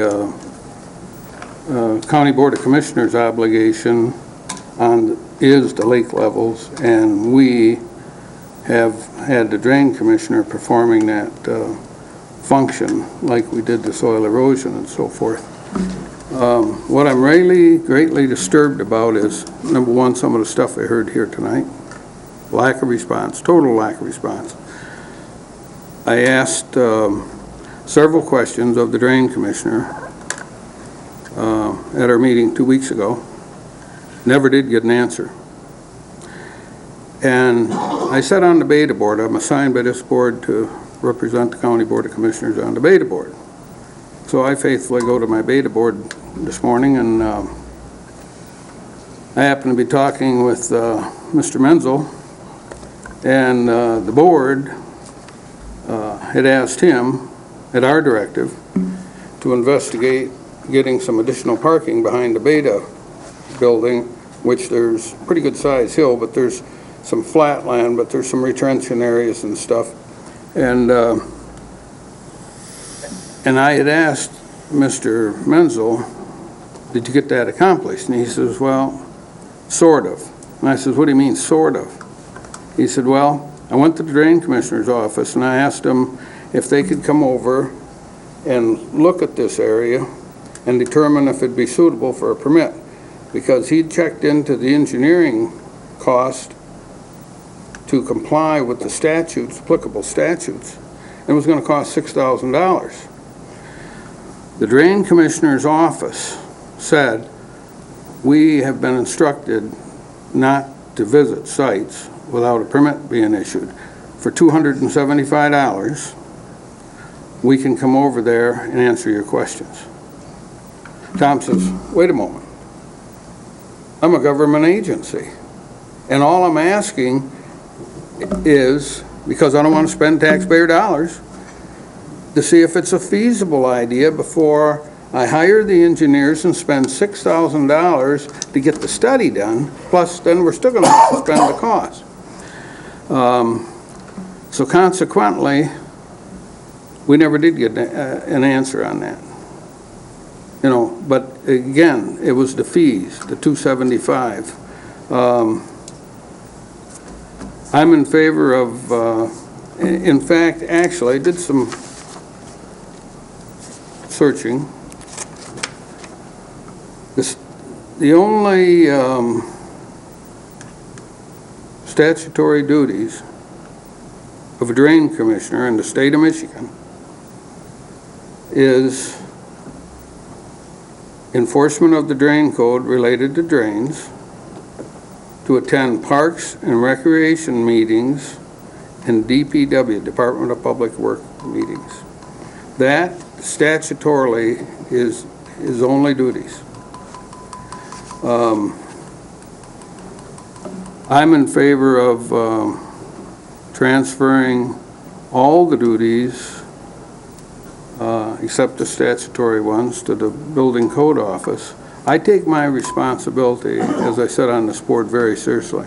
And I'm not willing to take the blame or to be a party of something not getting accomplished because I delegated my duty and my authority. If I delegate my duty and authority, I want some control. I have no control over an elected official, absolutely none. I think it was Mr. Anzor who was addressing the board tonight, and he spoke about perhaps we wouldn't fire the administrator. We can't fire Mr. McKellier. He's an elected official just as we are. The only control we have on him is budgetary.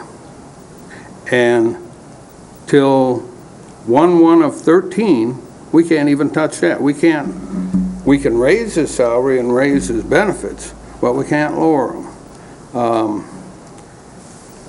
If I'm going to delegate duties and honor my responsibilities to the constituency of District 8,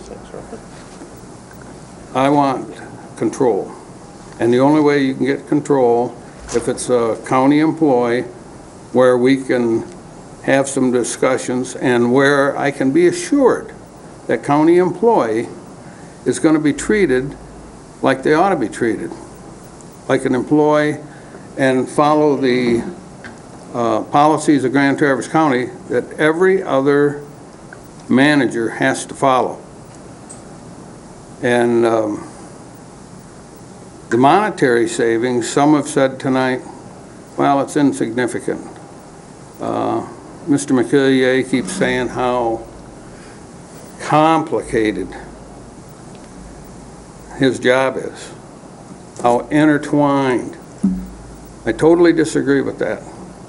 Because, like Commissioner Wheelock so aptly stated, if you don't want to get signatures for $100, you can be on the ballot, and you technically could get elected if you're a good politician, and not know anything about drain commissioner duties, not even know what a drain commissioner does. So, I'm just shocked, I guess, if you will, at the amount of money we pay the drain commissioner and his benefits, and then to have the things going on that are going on. And what really makes me wonder, I'm a proponent of the septic plant. Anzorgi's been there virtually every meeting he's been at every meeting I've ever attended at the septic plant, and this board had me on the finance committee there trying to find a resolution for a year.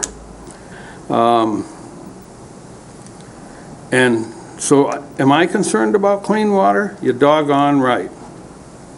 Ross Childs was down at Paradise Township one night, which happens to be part of my bailiwick, and I'm at that meeting, and he was explaining the septage alternatives to the people in Paradise Township, and it was a standing room crowd only. And as I sat there listening to Ross, and the people were pretty hot under the collar. They don't want any new taxes. They don't want any new assessments. But Ross was pretty diligent, got his message across. He answered all their questions. But a question came to my mind as I listened. Where I live, I don't have the availability of cable TV. I suppose I could get a dish, but I don't have high-speed internet, not available. And it sounds like I live in the boondocks. I live 3 miles south of Chums Corners. I have for 43 years. So I had to ask the question, how many people in this room tonight, and I didn't even know the answer to the question I was going to ask. I had to ask a bunch of people I knew that had cable, dish, and all that monkey business. Entertainment, I call it. So I asked the crowd that night, I was the last one to question them, I said, how many of you have an entertainment source, cable TV, dish, or what have you? Everybody in the room raised their hand with the exception of myself and one other person.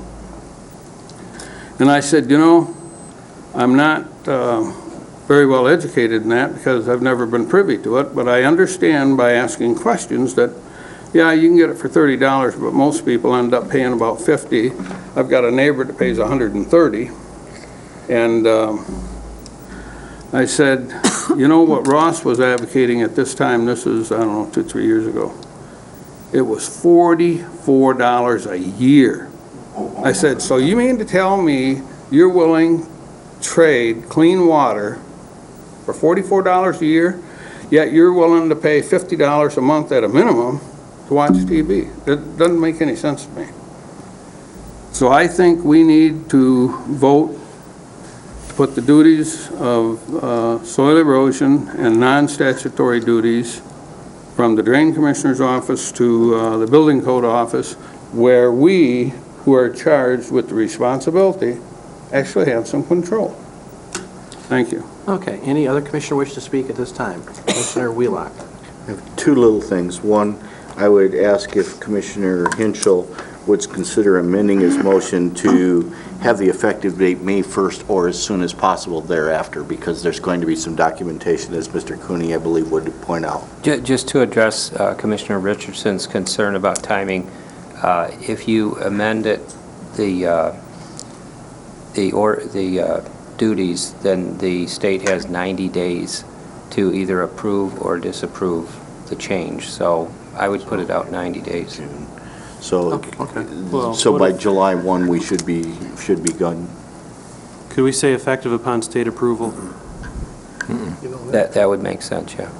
State approval? Of the ordinance. Yeah, they have to Because approve. we have, The Michigan our Department of ordinances- Environmental Are you okay Quality. with amending the Yeah, I'd like motion to that effect? I'd like to say, yeah, upon state approval. That makes more sense. Okay. Does the second agree with And I that? will support that as the second. All right, everybody understand the current motion on the floor? And just one last thing. Yes.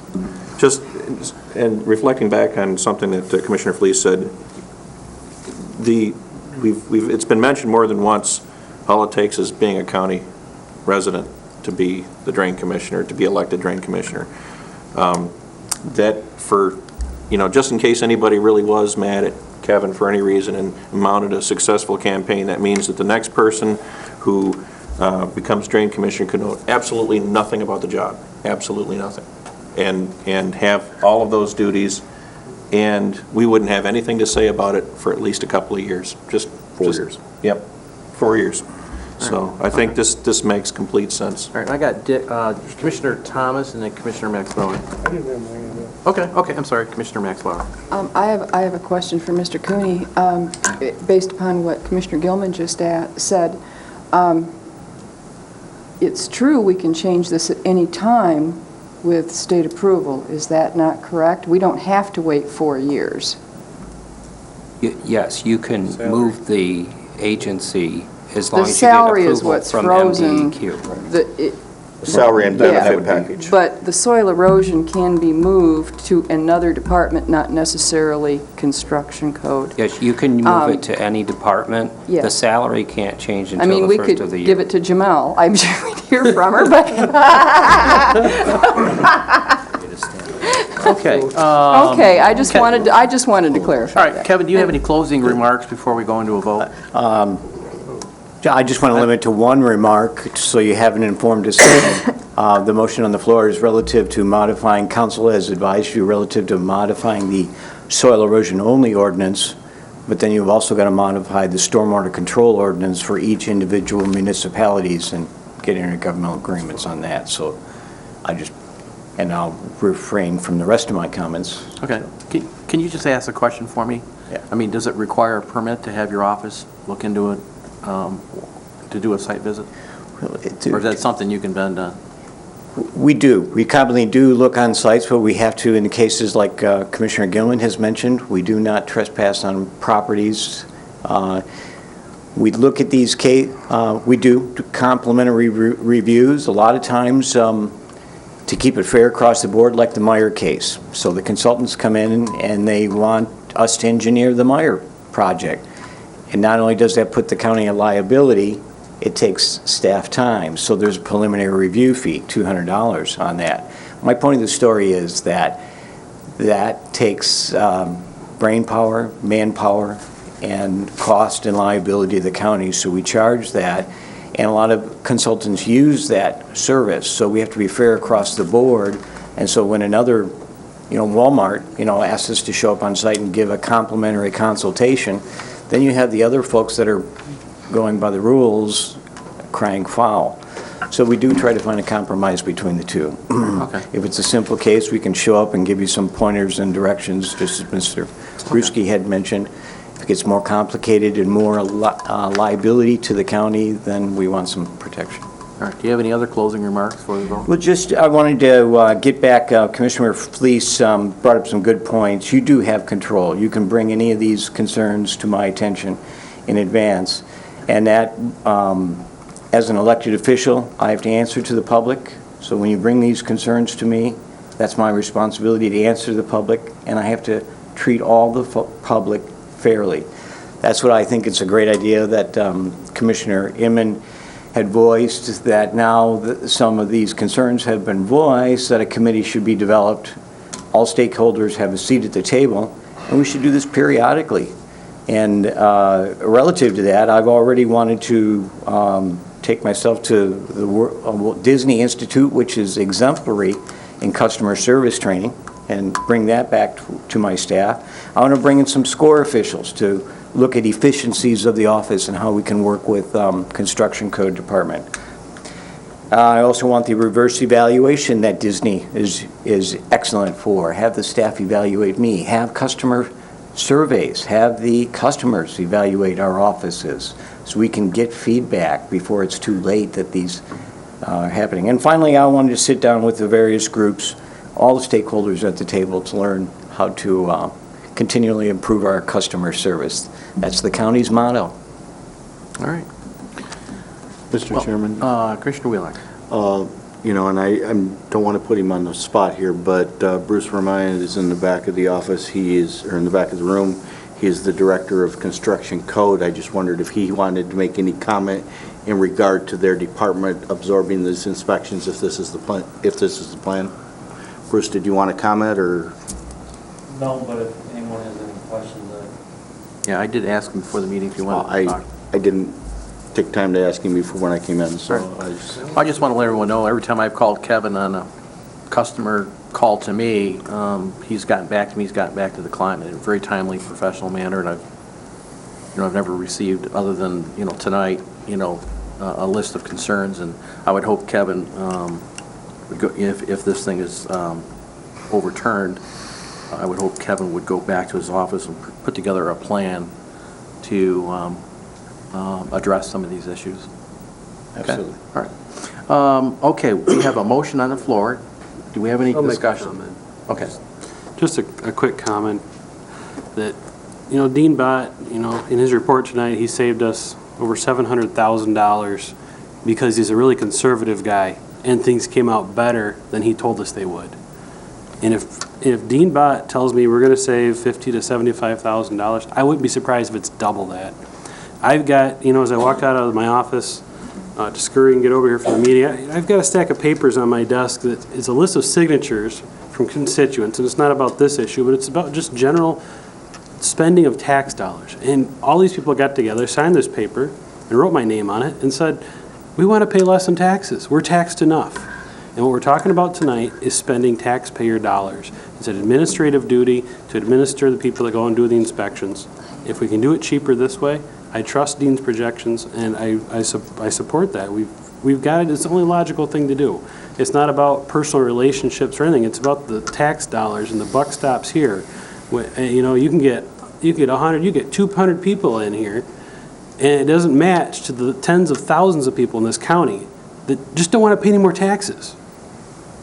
Okay, I guess I have a remark towards that, and that is, the issue at hand does not indicate to the public that we want to raise any taxes. The county has a budget. It's our responsibility to manage the budget and allocate and make budget transfers and to set priorities within our budget. And we've got a lot of issues that are on our plate, and I don't necessarily think that the perception of saving some money may be in the best interest of the public. I mean, I'll cite two examples. One is, I personally think we need one or two more animal control officers because of the horse situation that occurred. That will involve more money being spent by the county and less money spent in other areas. I think we need more. I think we should get police officers in schools under the liaison program. By making the decision not to fund it because the school system didn't want to fund it, we might want to have to come back and look at that. So not every issue that we look at in county government is dictated by how much money we can save. I think we have to be, as commissioners, we have to decide what is the best fit, and what is the best priority of the community. Mr. Chairman? Yes. Speaking to that, you're making the argument. Because if there are things that we prefer to do, things that have more value to us, we need to certainly look at things that have no increased value for the money spent. And if we can do the same job and spend less money, then we can get those animal control people perhaps, or we have this the Civic Center South appropriation thing. There are things that we value, and if we're spending the small amounts in vast quantities elsewhere, that doesn't allow us to do those other things that are more appropriate, I think. Yeah, and I agree generally with your comment on that. I think that if you take away responsibility of a person and add it to another person or another department, it seems to me you're going to have a ramp up on the other side, which will probably may cause additional FTE expense, people expense, training expense, those kinds of things. So I don't know if I firmly believe that the total savings there could be some savings, but I think the accountability to the public issue I think is important. I think the most important thing to come out of this meeting is all the issues within the department and Kevin's commitment to address them in a professional way and to seek resolutions on all the issues that have come before this board this evening. So, is there any other comments before we do a vote on this? Call the vote. Okay, we have a motion on the floor to move the soil erosion duties from the Drain Commissioner to the Construction Code Office, and that was amended with the agreement of the Commission by consensus. Friendly amendment that would become effective when the state would approve the appropriate state approvals. Appropriate state approvals. Okay. Roll call. So a yes vote means you want to change the present structure and move it over to the construction code. Roll call vote, please. Commissioner Wheelock? Yes. Gilman? Yes. Henschel? Yes. Lemkohl? Yes. Richardson? No. Thomas? Yes. Max Bauer? No. Fleece? Yes. Inman? No. Okay, motion passes with 3 noes, so it goes to the Construction Code Office. Can I ask the commission, do we want to address the compensation part at our next meeting and have staff? The compensation. You can do it right now. Yeah, we can't do it at this one. Yeah, at our next meeting, at the I public can safety. have it We've got at, plenty of time to do it. Yeah, because our goal is to do that before the May 15th deadline. we could do it at RMA because that's truly the committee that it would normally be at instead of Is that before May public safety. 15th? Is public safety, is I think we could bring it to public safety. or under RMA? RMNA. Well, I think a salary issue would be under RMA, but the point is, we already acted on the salary, so if we're within 60 days, which I'm sure we will be, because we acted at the end of February, we're going to have to do a Motion to Motion to reconsider. motion to reconsider, which isn't a problem, because we all voted for it, so Right. anybody who voted So if for it. we had a could motion to wait for it. reconsider right now in our RMA, I don't think there's I any think we rush should put to it do on I the, want some please. information Let's just before put we it on talk there. about Yeah, it. let's put it on the public let's safety take a look at committee, if we can get that. What we ought to do is ask administration, Mr. Bott, to come back perhaps with a recommendation. Okay, how do you find? Not a bad idea. All right, okay. How And- about and if that- Jen with a recommendation accommodation. instead of putting it on Dean? I think Jen's got a full plate. Dean knows how to delegate. Okay. 5-minute break? We take a 5-minute break? Yes, we can take a 5-minute break. Yeah, okay. We stand in recess for 5 minutes. it's hot. You've taught me well. You have taught me well.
There's Gilman's agenda.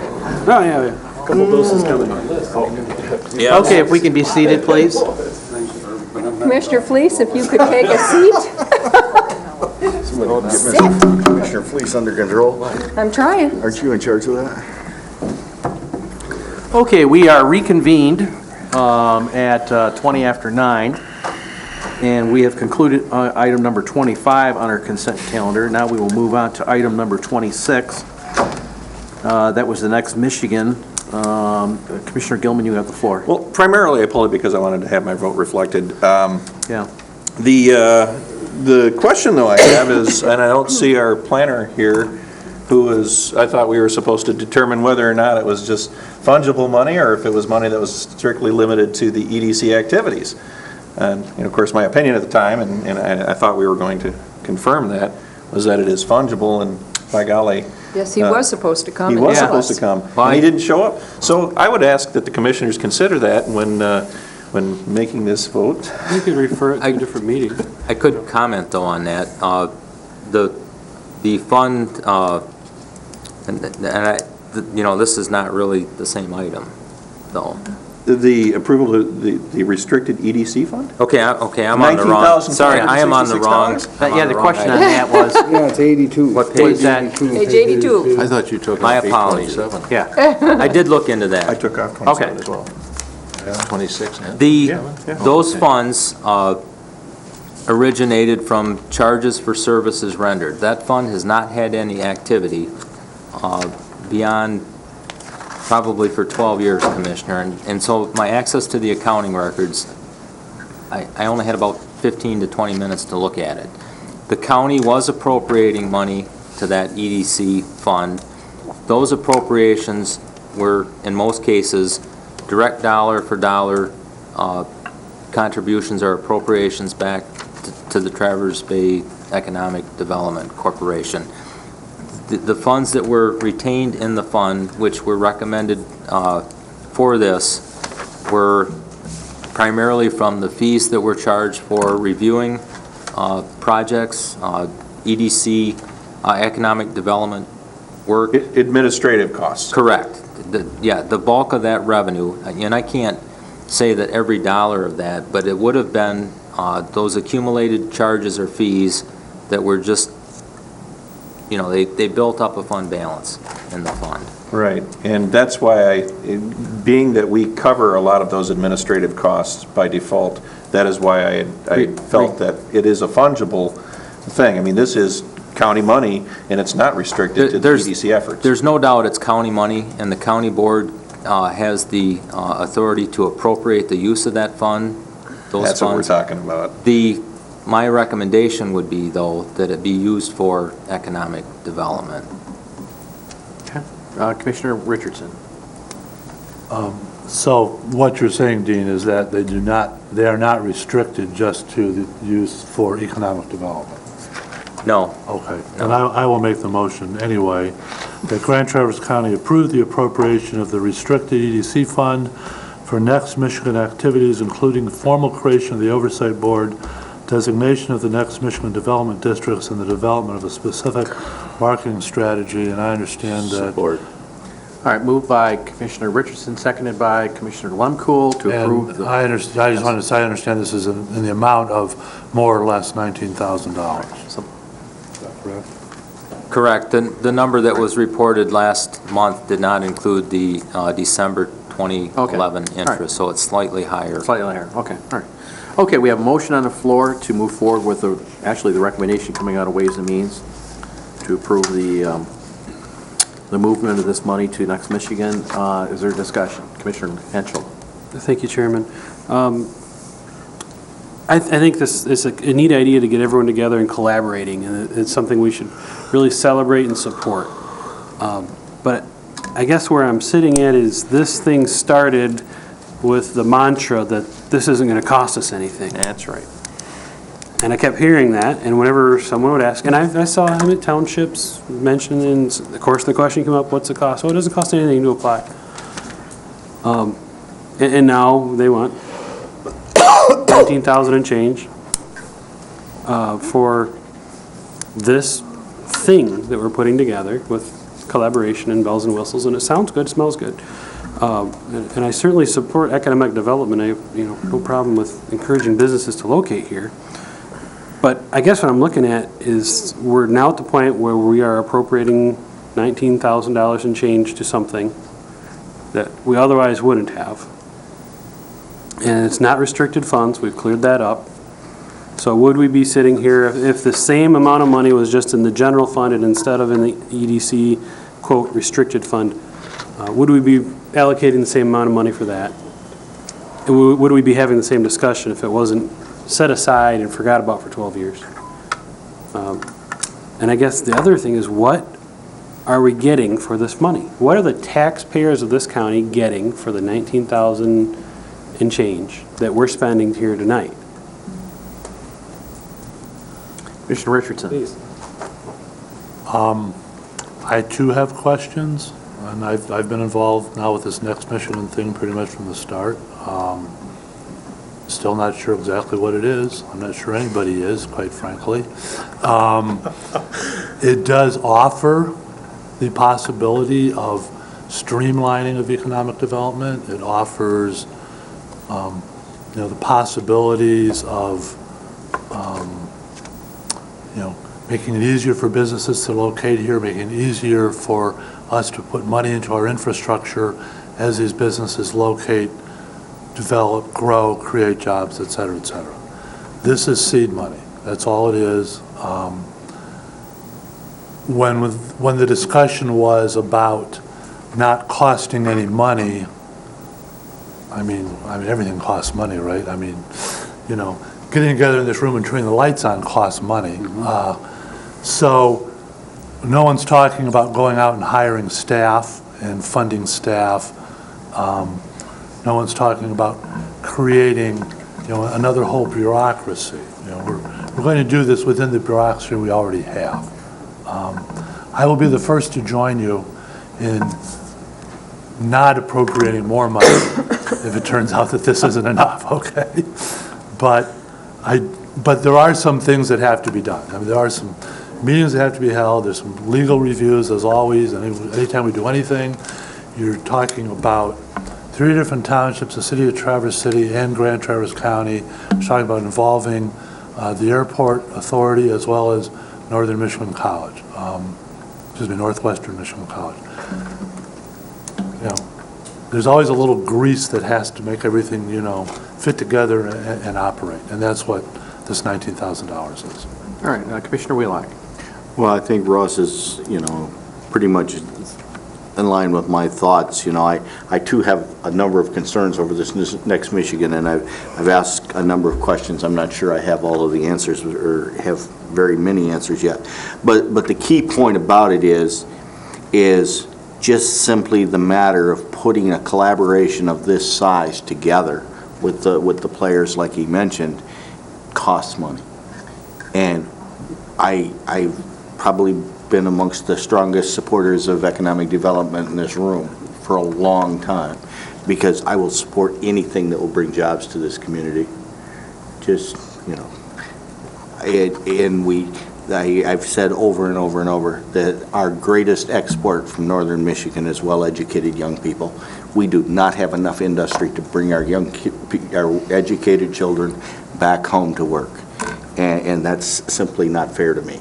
So I truly believe that if $19,000 will help facilitate the creation of this Next Michigan board, I'm willing to support that money. All right, I hate Commissioner Fleece, and then we'll go to Commissioner Gilman. Everybody sitting here tonight knows what a taxpayer is, correct? We're all taxpayers. One thing that got brought to my attention, which may be an opportunity to receive some money, and they did it right under our noses, and we paid no heed, but the city is about to acquire $1 million from where? Light and Power. It's not taxpayer money. It's ratepayer money. That's correct. Ratepayer, it's everybody that subscribes to Traverse City Light and Power for electricity is where that money came from. And the suggestion was, I don't understand why Garfield, East Bay, and the county wouldn't look into their proportional share of the ratepayers' money, which I think is one heck of an idea. Why should all the dividends go to the city? It's owned by the city. It doesn't make any difference. It's not city taxpayer money. It's ratepayer. It's paid by everybody that subscribes. You don't want to be here all night, do you, Larry? Food for thought, though, in answer to, when we're looking around for 19,000 or 20,000, we're going to get a lot more than that if we pursue that. All right, Commissioner Gilman. Yeah, I just, and I'm not trying to make light of it, but I am trying to make light of it. From seeds come weeds, you know what I mean? So, I mean, we have to remember, this authority can still acquire debt, okay? I mean, the contract says that it can acquire debt. It is an authority. And, these things, as we know, sometimes grow out of control, beyond our control, and unless there's a firm resolve by any particular board at any given time in any of this constituency or the townships or the county that are involved, it's going to be forever. It's an authority. It's forever. Authorities, diamonds, whatever. But so I notice there's still a lot of questions about this authority. Yet we're still willing to throw the $19,466 towards it. We're still willing to just kind of, this is what government does. We just throw money at things, and hopefully they turn up and they do what they're supposed to do. And as far as educated people, I'll tell you, this is the most beautiful place on this planet as far as I'm concerned to live. I don't think we need to falsely spend taxpayer money, taxpayer resources to create unnatural environments to attract business. This place draws it naturally. This is a gem in this country. It's a gem in this state, and I give us a little more credit by being who we are what we are right now, frankly. Okay. So, Commissioner Richardson. Yeah, one of the main selling points of the whole Next Michigan idea was that it brought the decision process back locally. The whole idea is that, it streamlines the process. It allows us locally to approve projects and push them forward. I mean, I'm going to tell you, I've been, being on the EDC board for the last 3 years, one of the biggest problems is how long it takes. Anything we do here has to go to the state of Michigan. I mean, and the agency we're dealing with there is the MEDC, which is supposedly all about economic development. You can't get them to decide anything. I mean, they sit there for months. I mean, we had a little sewing machine shop down on South Airport Road. They had a really good idea. They wanted a $70,000 loan. I mean, a really good idea for this little piddly $70,000 loan. We said, boy, that's a great idea. Let's do it. You guys seem to know what you're doing. You're working hard. And it took like 6 or 8 months before we even heard back from the state of Michigan. I mean, in that time, you're a small businessman. I mean, in that time, you can lose the germ of the idea that you had. You can lose the timing on why it was a good idea when you came up with it.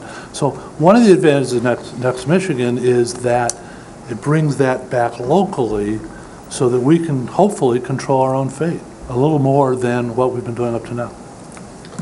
Okay, does anybody else want to speak other than the two debaters?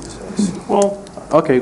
As a small businessman, I mean, and truly, as a small businessman, we have to realize why there's 8 lobbyists per legislator in Lansing.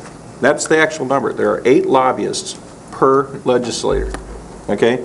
Now the reason is because everybody's trying to get their little cut, their little slice of the pie.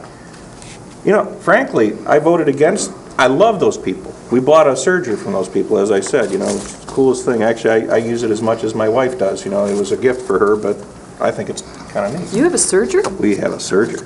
And the thing is, they're wonderful people, and they had a great idea, and they needed $70,000. Why do they need to come to the county or the EDC to get $70,000 loan? It's one of those things, it's like, and they're just a little concern. And then there's the big concerns that make great big promises of 300 jobs, a battery plant down in Kalamazoo that never realized after it took the state for a lot of money. It took the taxpayers for a lot of money. What we need to do is we need to start sending a message. We don't want that anymore. We don't want to take the taxpayer dollars. We don't want the farmers' tax dollars to pay for the industrial development in Detroit, where, by the way, the Next Michigan, the Aerotropolis, Next Michigan is designed after that because people up here said, hey, we want that too.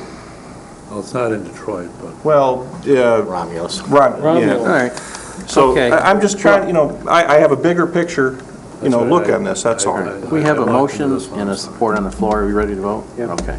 The motion is to approve the Next Michigan allocation of the restricted funds as presented in the resolution. Roll call vote, please. Commissioner Gilman, Oh, no. What was that? Oh, no. I heard the oh, but Henschel, No. Lemkool, Yes. Richardson, Yes. Thomas, Yep. Max Bauer, No. Fleece, Yes, because John, our planner, asked for it. Wheelock, Yes. Inman. yes. Okay, a motion passes with 3 noes. All right, we move on to item number 27. That was the appointment of Commissioner Richardson to the Next Michigan Corporation Board. That was recommended by myself and approved by the committee. Mr. Chairman, I would move to appoint Ross Richardson to the Next Michigan Board representing the Board of Commissioners. And I'm sorry, okay, I'm sorry I didn't call on Commissioner Gilman. That was his. That's okay. I'm assuming one was tied to the other. It was only to reflect my Okay, vote all on it. right, okay. So, motion's on the floor to have Commissioner Richardson serve on that board on behalf of the county. Any further discussion? All in favor? Aye. No. Okay, roll call. Who seconded? It was moved by, I'll second it if you don't have a second by Richardson. Commissioner Henschel, No. Lemkool, Yes. Richardson, Yes. Thomas, Yep. Max Bauer, Yes. Fleece, Yes, a volunteer. Wheelock, Yes. Gilman, No. Inman. Yes. Motion passes with 2 noes. Moving on to item number 29, Commissioner Wheelock, you have that item. I just reiterate my stand that this is recreational dollars. It should come as part of the county's Parks and Recreation budget. And any request for recreational money should come through the Parks and Recreation Board. Commissioner Fleece. Mr. Chairman, I would make a motion that we approve the Civic Center South Appropriation Second. number 29. All right, moved by Commissioner Fleece, seconded by Commissioner Henschel to approve the Civic Center South appropriation as presented in our packet. Further discussion? Hearing none, roll call vote. Commissioner Lemkool, No. Richardson, No. Thomas, Yes. Max Bauer, Yes. Fleece, Yes. Wheelock, No? Gilman, Yes. Henschel, Yes. Inman. Yes. That was approved by 3 noes? 3 noes. Okay, all right. Moving on to the East Bay assessing contract extension to the end of the year. Commissioner Mr. Wheelock, Chairman? you have that. I'd like to make a motion that we approve the assessing contract extension through December 31st of 2012. All right, moved by Lemkool, seconded by Richardson to move forward with the contract till the end of the year. Commissioner Wheelock.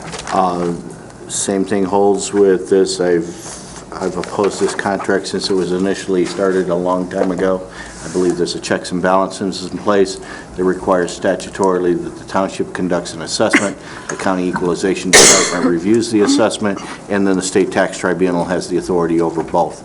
And the checks and balance goes away when the county does the assessing. Okay. Okay, discussion. Commissioner Gilman. I'd like to say that I'm going to vote for this, but I would like to take that into consideration, and I think we should definitely look at that and how our relationship with the townships is going to be in the future. All right, good.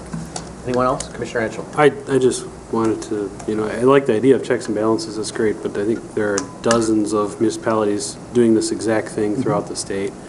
So if it's a bad thing, no one should be doing it, but, there's lots of people doing it. Okay, Commissioner Fleece. I'm going to vote for this tonight, but I'll guarantee you this next fall, I won't vote for it for statements issued by Commissioner Thomas and Wheelock repeatedly over all the years I've been on the commission, and they make perfect sense. Yep. All right. Any other discussion before we vote? Okay, we have a motion on the floor to approve the East Bay assessing through the end of the year. Roll call vote, please. Commissioner Richardson? Yes. Thomas? No. Maxbauer? Yes. Fleece? Yes. Wheelock? No. Gilman? Yes. Henschel? Yes. Limkol? Yes. Inman? Yes. Motion passes with 2 noes. All right, that concludes the consent calendar. We will now move on to new business. There is no new business. Second public comment. Does any member of the public wish to speak?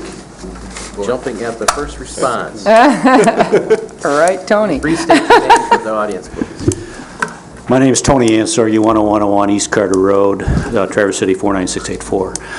Earlier, we had a presentation about the 911 dispatch during the storm.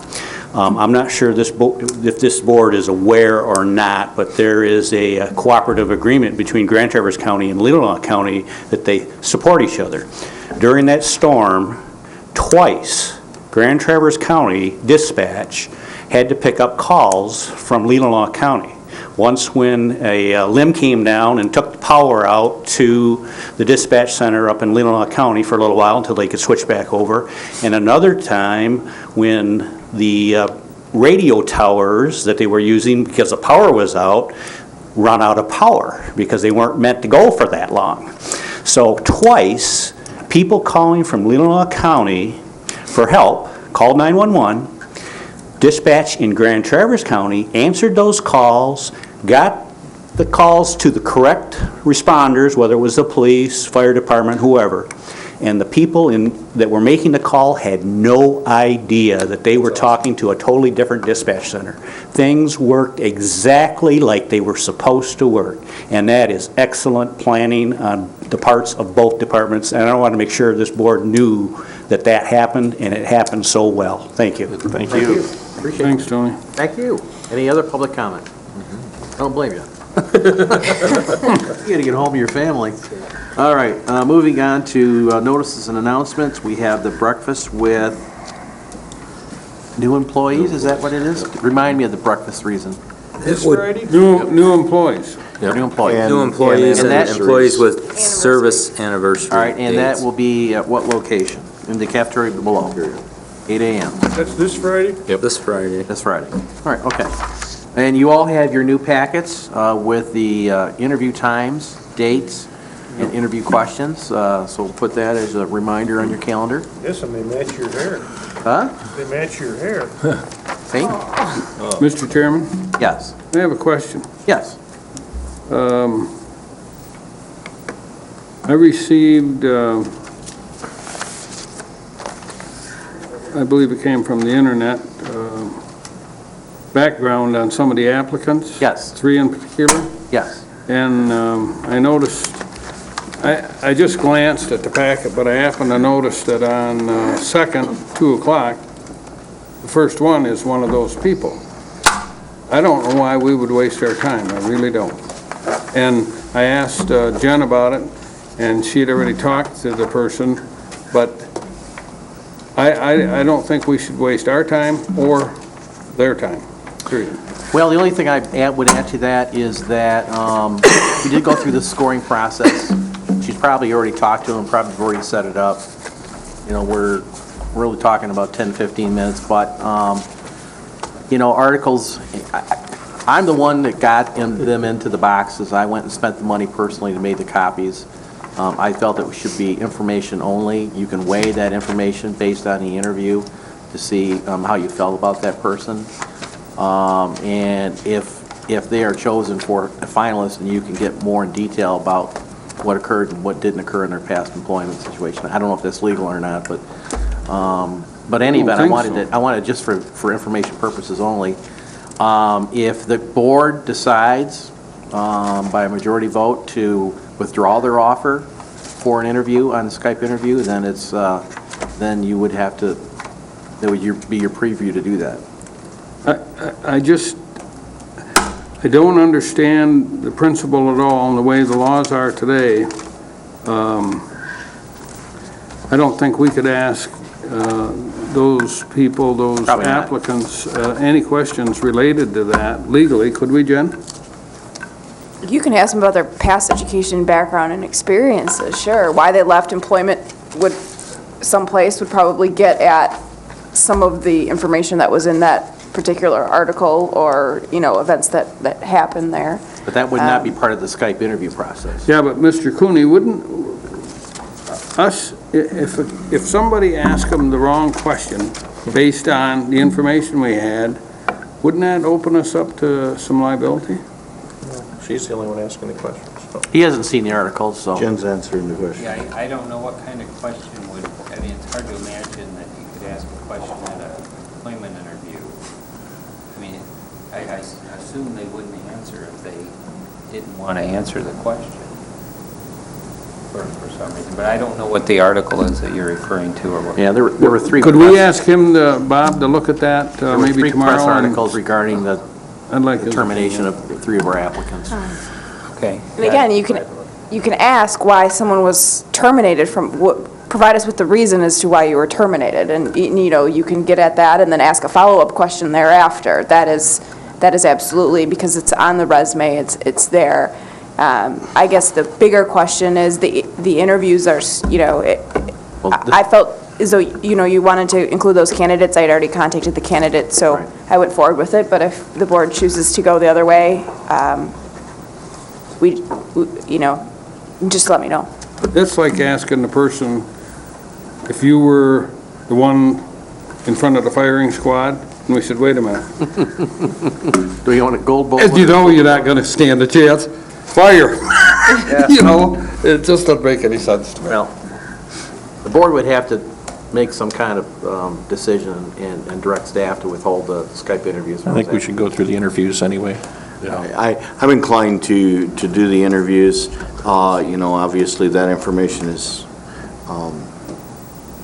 what it is. probably skewed in some fashion. That's the problem. Yeah, You it's just, know, it's a press I'm press pretty article. confident if you Google my name, the Record Eagle's got a number of articles that probably don't paint a picture of me doing my job very well. But the people in this community have, you know, I believe, been electing me for 32 years because at least some of them think I'm doing it right. 32 years? Well, between the township and the county. You know, but the fact is that, you know, just because it's in the newspaper doesn't necessarily mean that it is the gospel. Weren't you asked by the constituency to leave the township, and that's why you're here? So my preference is to keep the schedule and then make it 10, 15 minutes and then, you know, we can. I'm hesitant to say what I have to say. Oh, Mr. Max Power. We are on notices and announcements. Yes. Okay, I did hand out some information on family courts from the Michigan Association of Counties meeting, and I wanted to stress that the evidence-based programming that they're doing, that you have information on now, is done strictly by family courts. And this is strictly for juveniles in the family court system. The results are absolutely spectacular, and I wanted to mention that the 4 counties that are working on this are Midland, Cass, Berrien, and Ottawa County. I have the judges' names and the family division administrators' names. If anybody has any questions, they said they would be more than happy to you know, share information, which of course was why they were there. And the other thing I wanted to mention is, you know, in our packet, one of the first things we talked about was health. And at the MAC breakfast, after the speakers got up and spoke, and just before we went off to our sessions, I went up to the speakers table and said, you just spoke about the importance of county health. I said, I can hear arteries slamming shut as I look at that breakfast table. I mean, it had nothing on it but eggs, bacon, sausage, pastries. It was... There was And the fruit. commissioners I loved mean, it. it was just unbelievable, and they're all sitting there talking about health. And I noticed that we have a breakfast coming up on Friday, Dean. Is that going to be Please donuts, tell me, coffee? we're going to have some healthy food. A container of yogurt, a little bit of cottage cheese, something. I'll look into that tomorrow. Thank you. Well, the healthy part is the 2-mile run before we eat. I see. Okay, any other commissioner comments? Commissioner Henschel? Oh, I'd just like to report on the Michigan Association's legislative conference in Lansing that Commissioners Max Bauer, Chairman Inman, and myself went to. It was a great conference. I took some time, went over and harassed the House of Representatives and visited our Representative Wayne Schmidt with some health issues and whatnot. Good news, I also attended a committee hearing where the autism legislation made it out of committee. It's going for a vote probably tomorrow, and hopefully we'll have some insurance available for families with kids with autism now, so that's real exciting. While I was at it, I couldn't just leave well enough alone. I asked him about jail inmates that are pre-adjudicated that lose their Medicaid, if they're on Medicaid, or veterans benefits, and what can we do about that? And I said, Michigan, it's known Michigan's a donor state. We send more money to the federal government than we get back every year after year. There is things we can do, such as pass legislation that allows counties to make the state match for federal Medicaid dollars for pre-adjudicated inmates, because right now under state law, if someone is accused and is incarcerated, whether they are guilty or not, whether they're tried, before they're tried, they're kicked out of the Medicaid system. So I suggested that we have some legislation that allows us to keep them on the Medicaid system. It will save the county a lot of money for medical bills up to the pre-adjudication, so they can stay on their Medicaid benefit. He sent me over to Representative Matt Laurie, who's in charge of one of the health committees, and had a great discussion. He said there's boilerplate language that would allow this. He took some notes from what I told him, and maybe we'll see some action on it. Good, cool.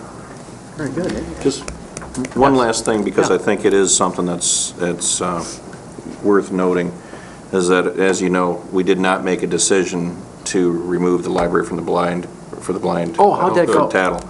Well, I'll tell you, we had a fairly well-represented crowd from the Lions Club, and of course, a number of blind folks who came by, and they let us know what they thought of it, and they explained that it's not as it's being presented in terms of the service times and what have you.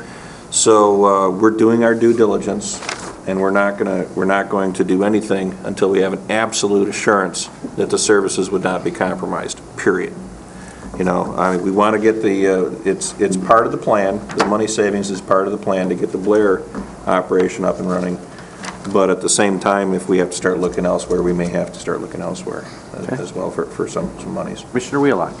Okay, I know it's late. On Saturday, March 17th, and Saturday, March 24th, the Grand Traverse County Resource Recovery Department opened the brush drop-off site on Keystone Road. Okay, good.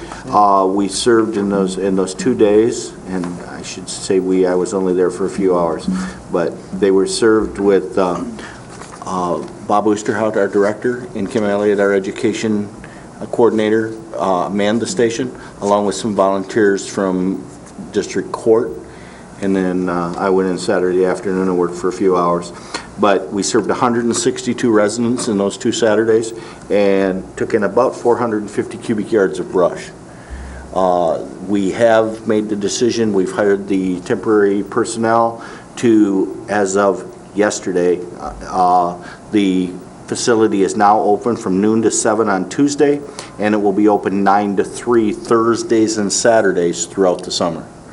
So the brush drop-off station is open now for the remainder of the summer. So we're a few weeks ahead of schedule, but because of the storm damage and everything, people just had a lot of brush they couldn't get rid of. The only thing I would note is for people bringing their brush to the drop-off site, for the last 2 Saturdays, we've had a number of extra personnel there to help them unload because the line was kind of long. That's not necessarily the case during normal operation. You know, you normally have to unload it yourself. What are the times again? Tuesday? Tuesdays, noon to 7 p.m., Thursdays, 9 a.m. to 3 p.m., and Saturdays, 9 a.m. to 3 p.m. Okay. We completed last week grinding the accumulated brush from the previous season. About 5,000 cubic yards of brush was ground and hauled away. Okay, great, good. Any other comments or notices? Mr. Lemko? Yeah, just to let you know that the month of April, also, the Children's Advocacy Center is having a major awareness campaign for child abuse. You know, we talk about the animal abuse that we've had and a lot of complaints on what's happening there, but I asked the question as to whether or not we really care in our county about whether or not we care about abuse for the human people, our constituents. And one of the things that they have an 800 number now that goes to the state of Michigan, and Grand Terrace County is the number 7th highest reporting of abuse. Really? On that number. So we do care. And I would hope that we would continue to care. And when we start looking at budgets as to whether or not we put people in animal control, I think we need to put more money in checking to make sure that we don't have abuse in our communities. So it's an issue that's going to come up. We're going to have to talk about it and how do we treat and how do we expect our community to be treated by our fellow mankind. So the other thing I'd like to mention is that the draft environmental assessment for Brown Bridge Dam Removal Project is up for public review. You can see that at the District Library, the City of Traverse City, East Bay Township, Grand Terrace Conservation District, U.S. Fish and Wildlife Service, and it also can be viewed at theboardman.org. And so that's going to be, you can go in and be able to make comments. Now is a good time to be able to do that. And then also the Union Street Dam modifications, the Fish and Wildlife Service has made their recommendations to what they want done with that. So they are going to plan on leaving it in place, but then also looking at transferring sturgeon to the Boardman Lake. So it's going to be an interesting times. This is just an update. So theboardman.org is a great website to find out really what's going on and all the different programs that they have looked at. Commissioner Gilman's going to be really busy here. Yep. Is there any other notices and announcements? We get a motion for an adjournment? All right. Support. We stand adjourned. Thank you. What's the date? Oh, for cattle? Yeah. Thanks for coming. I misplaced the... I misplaced.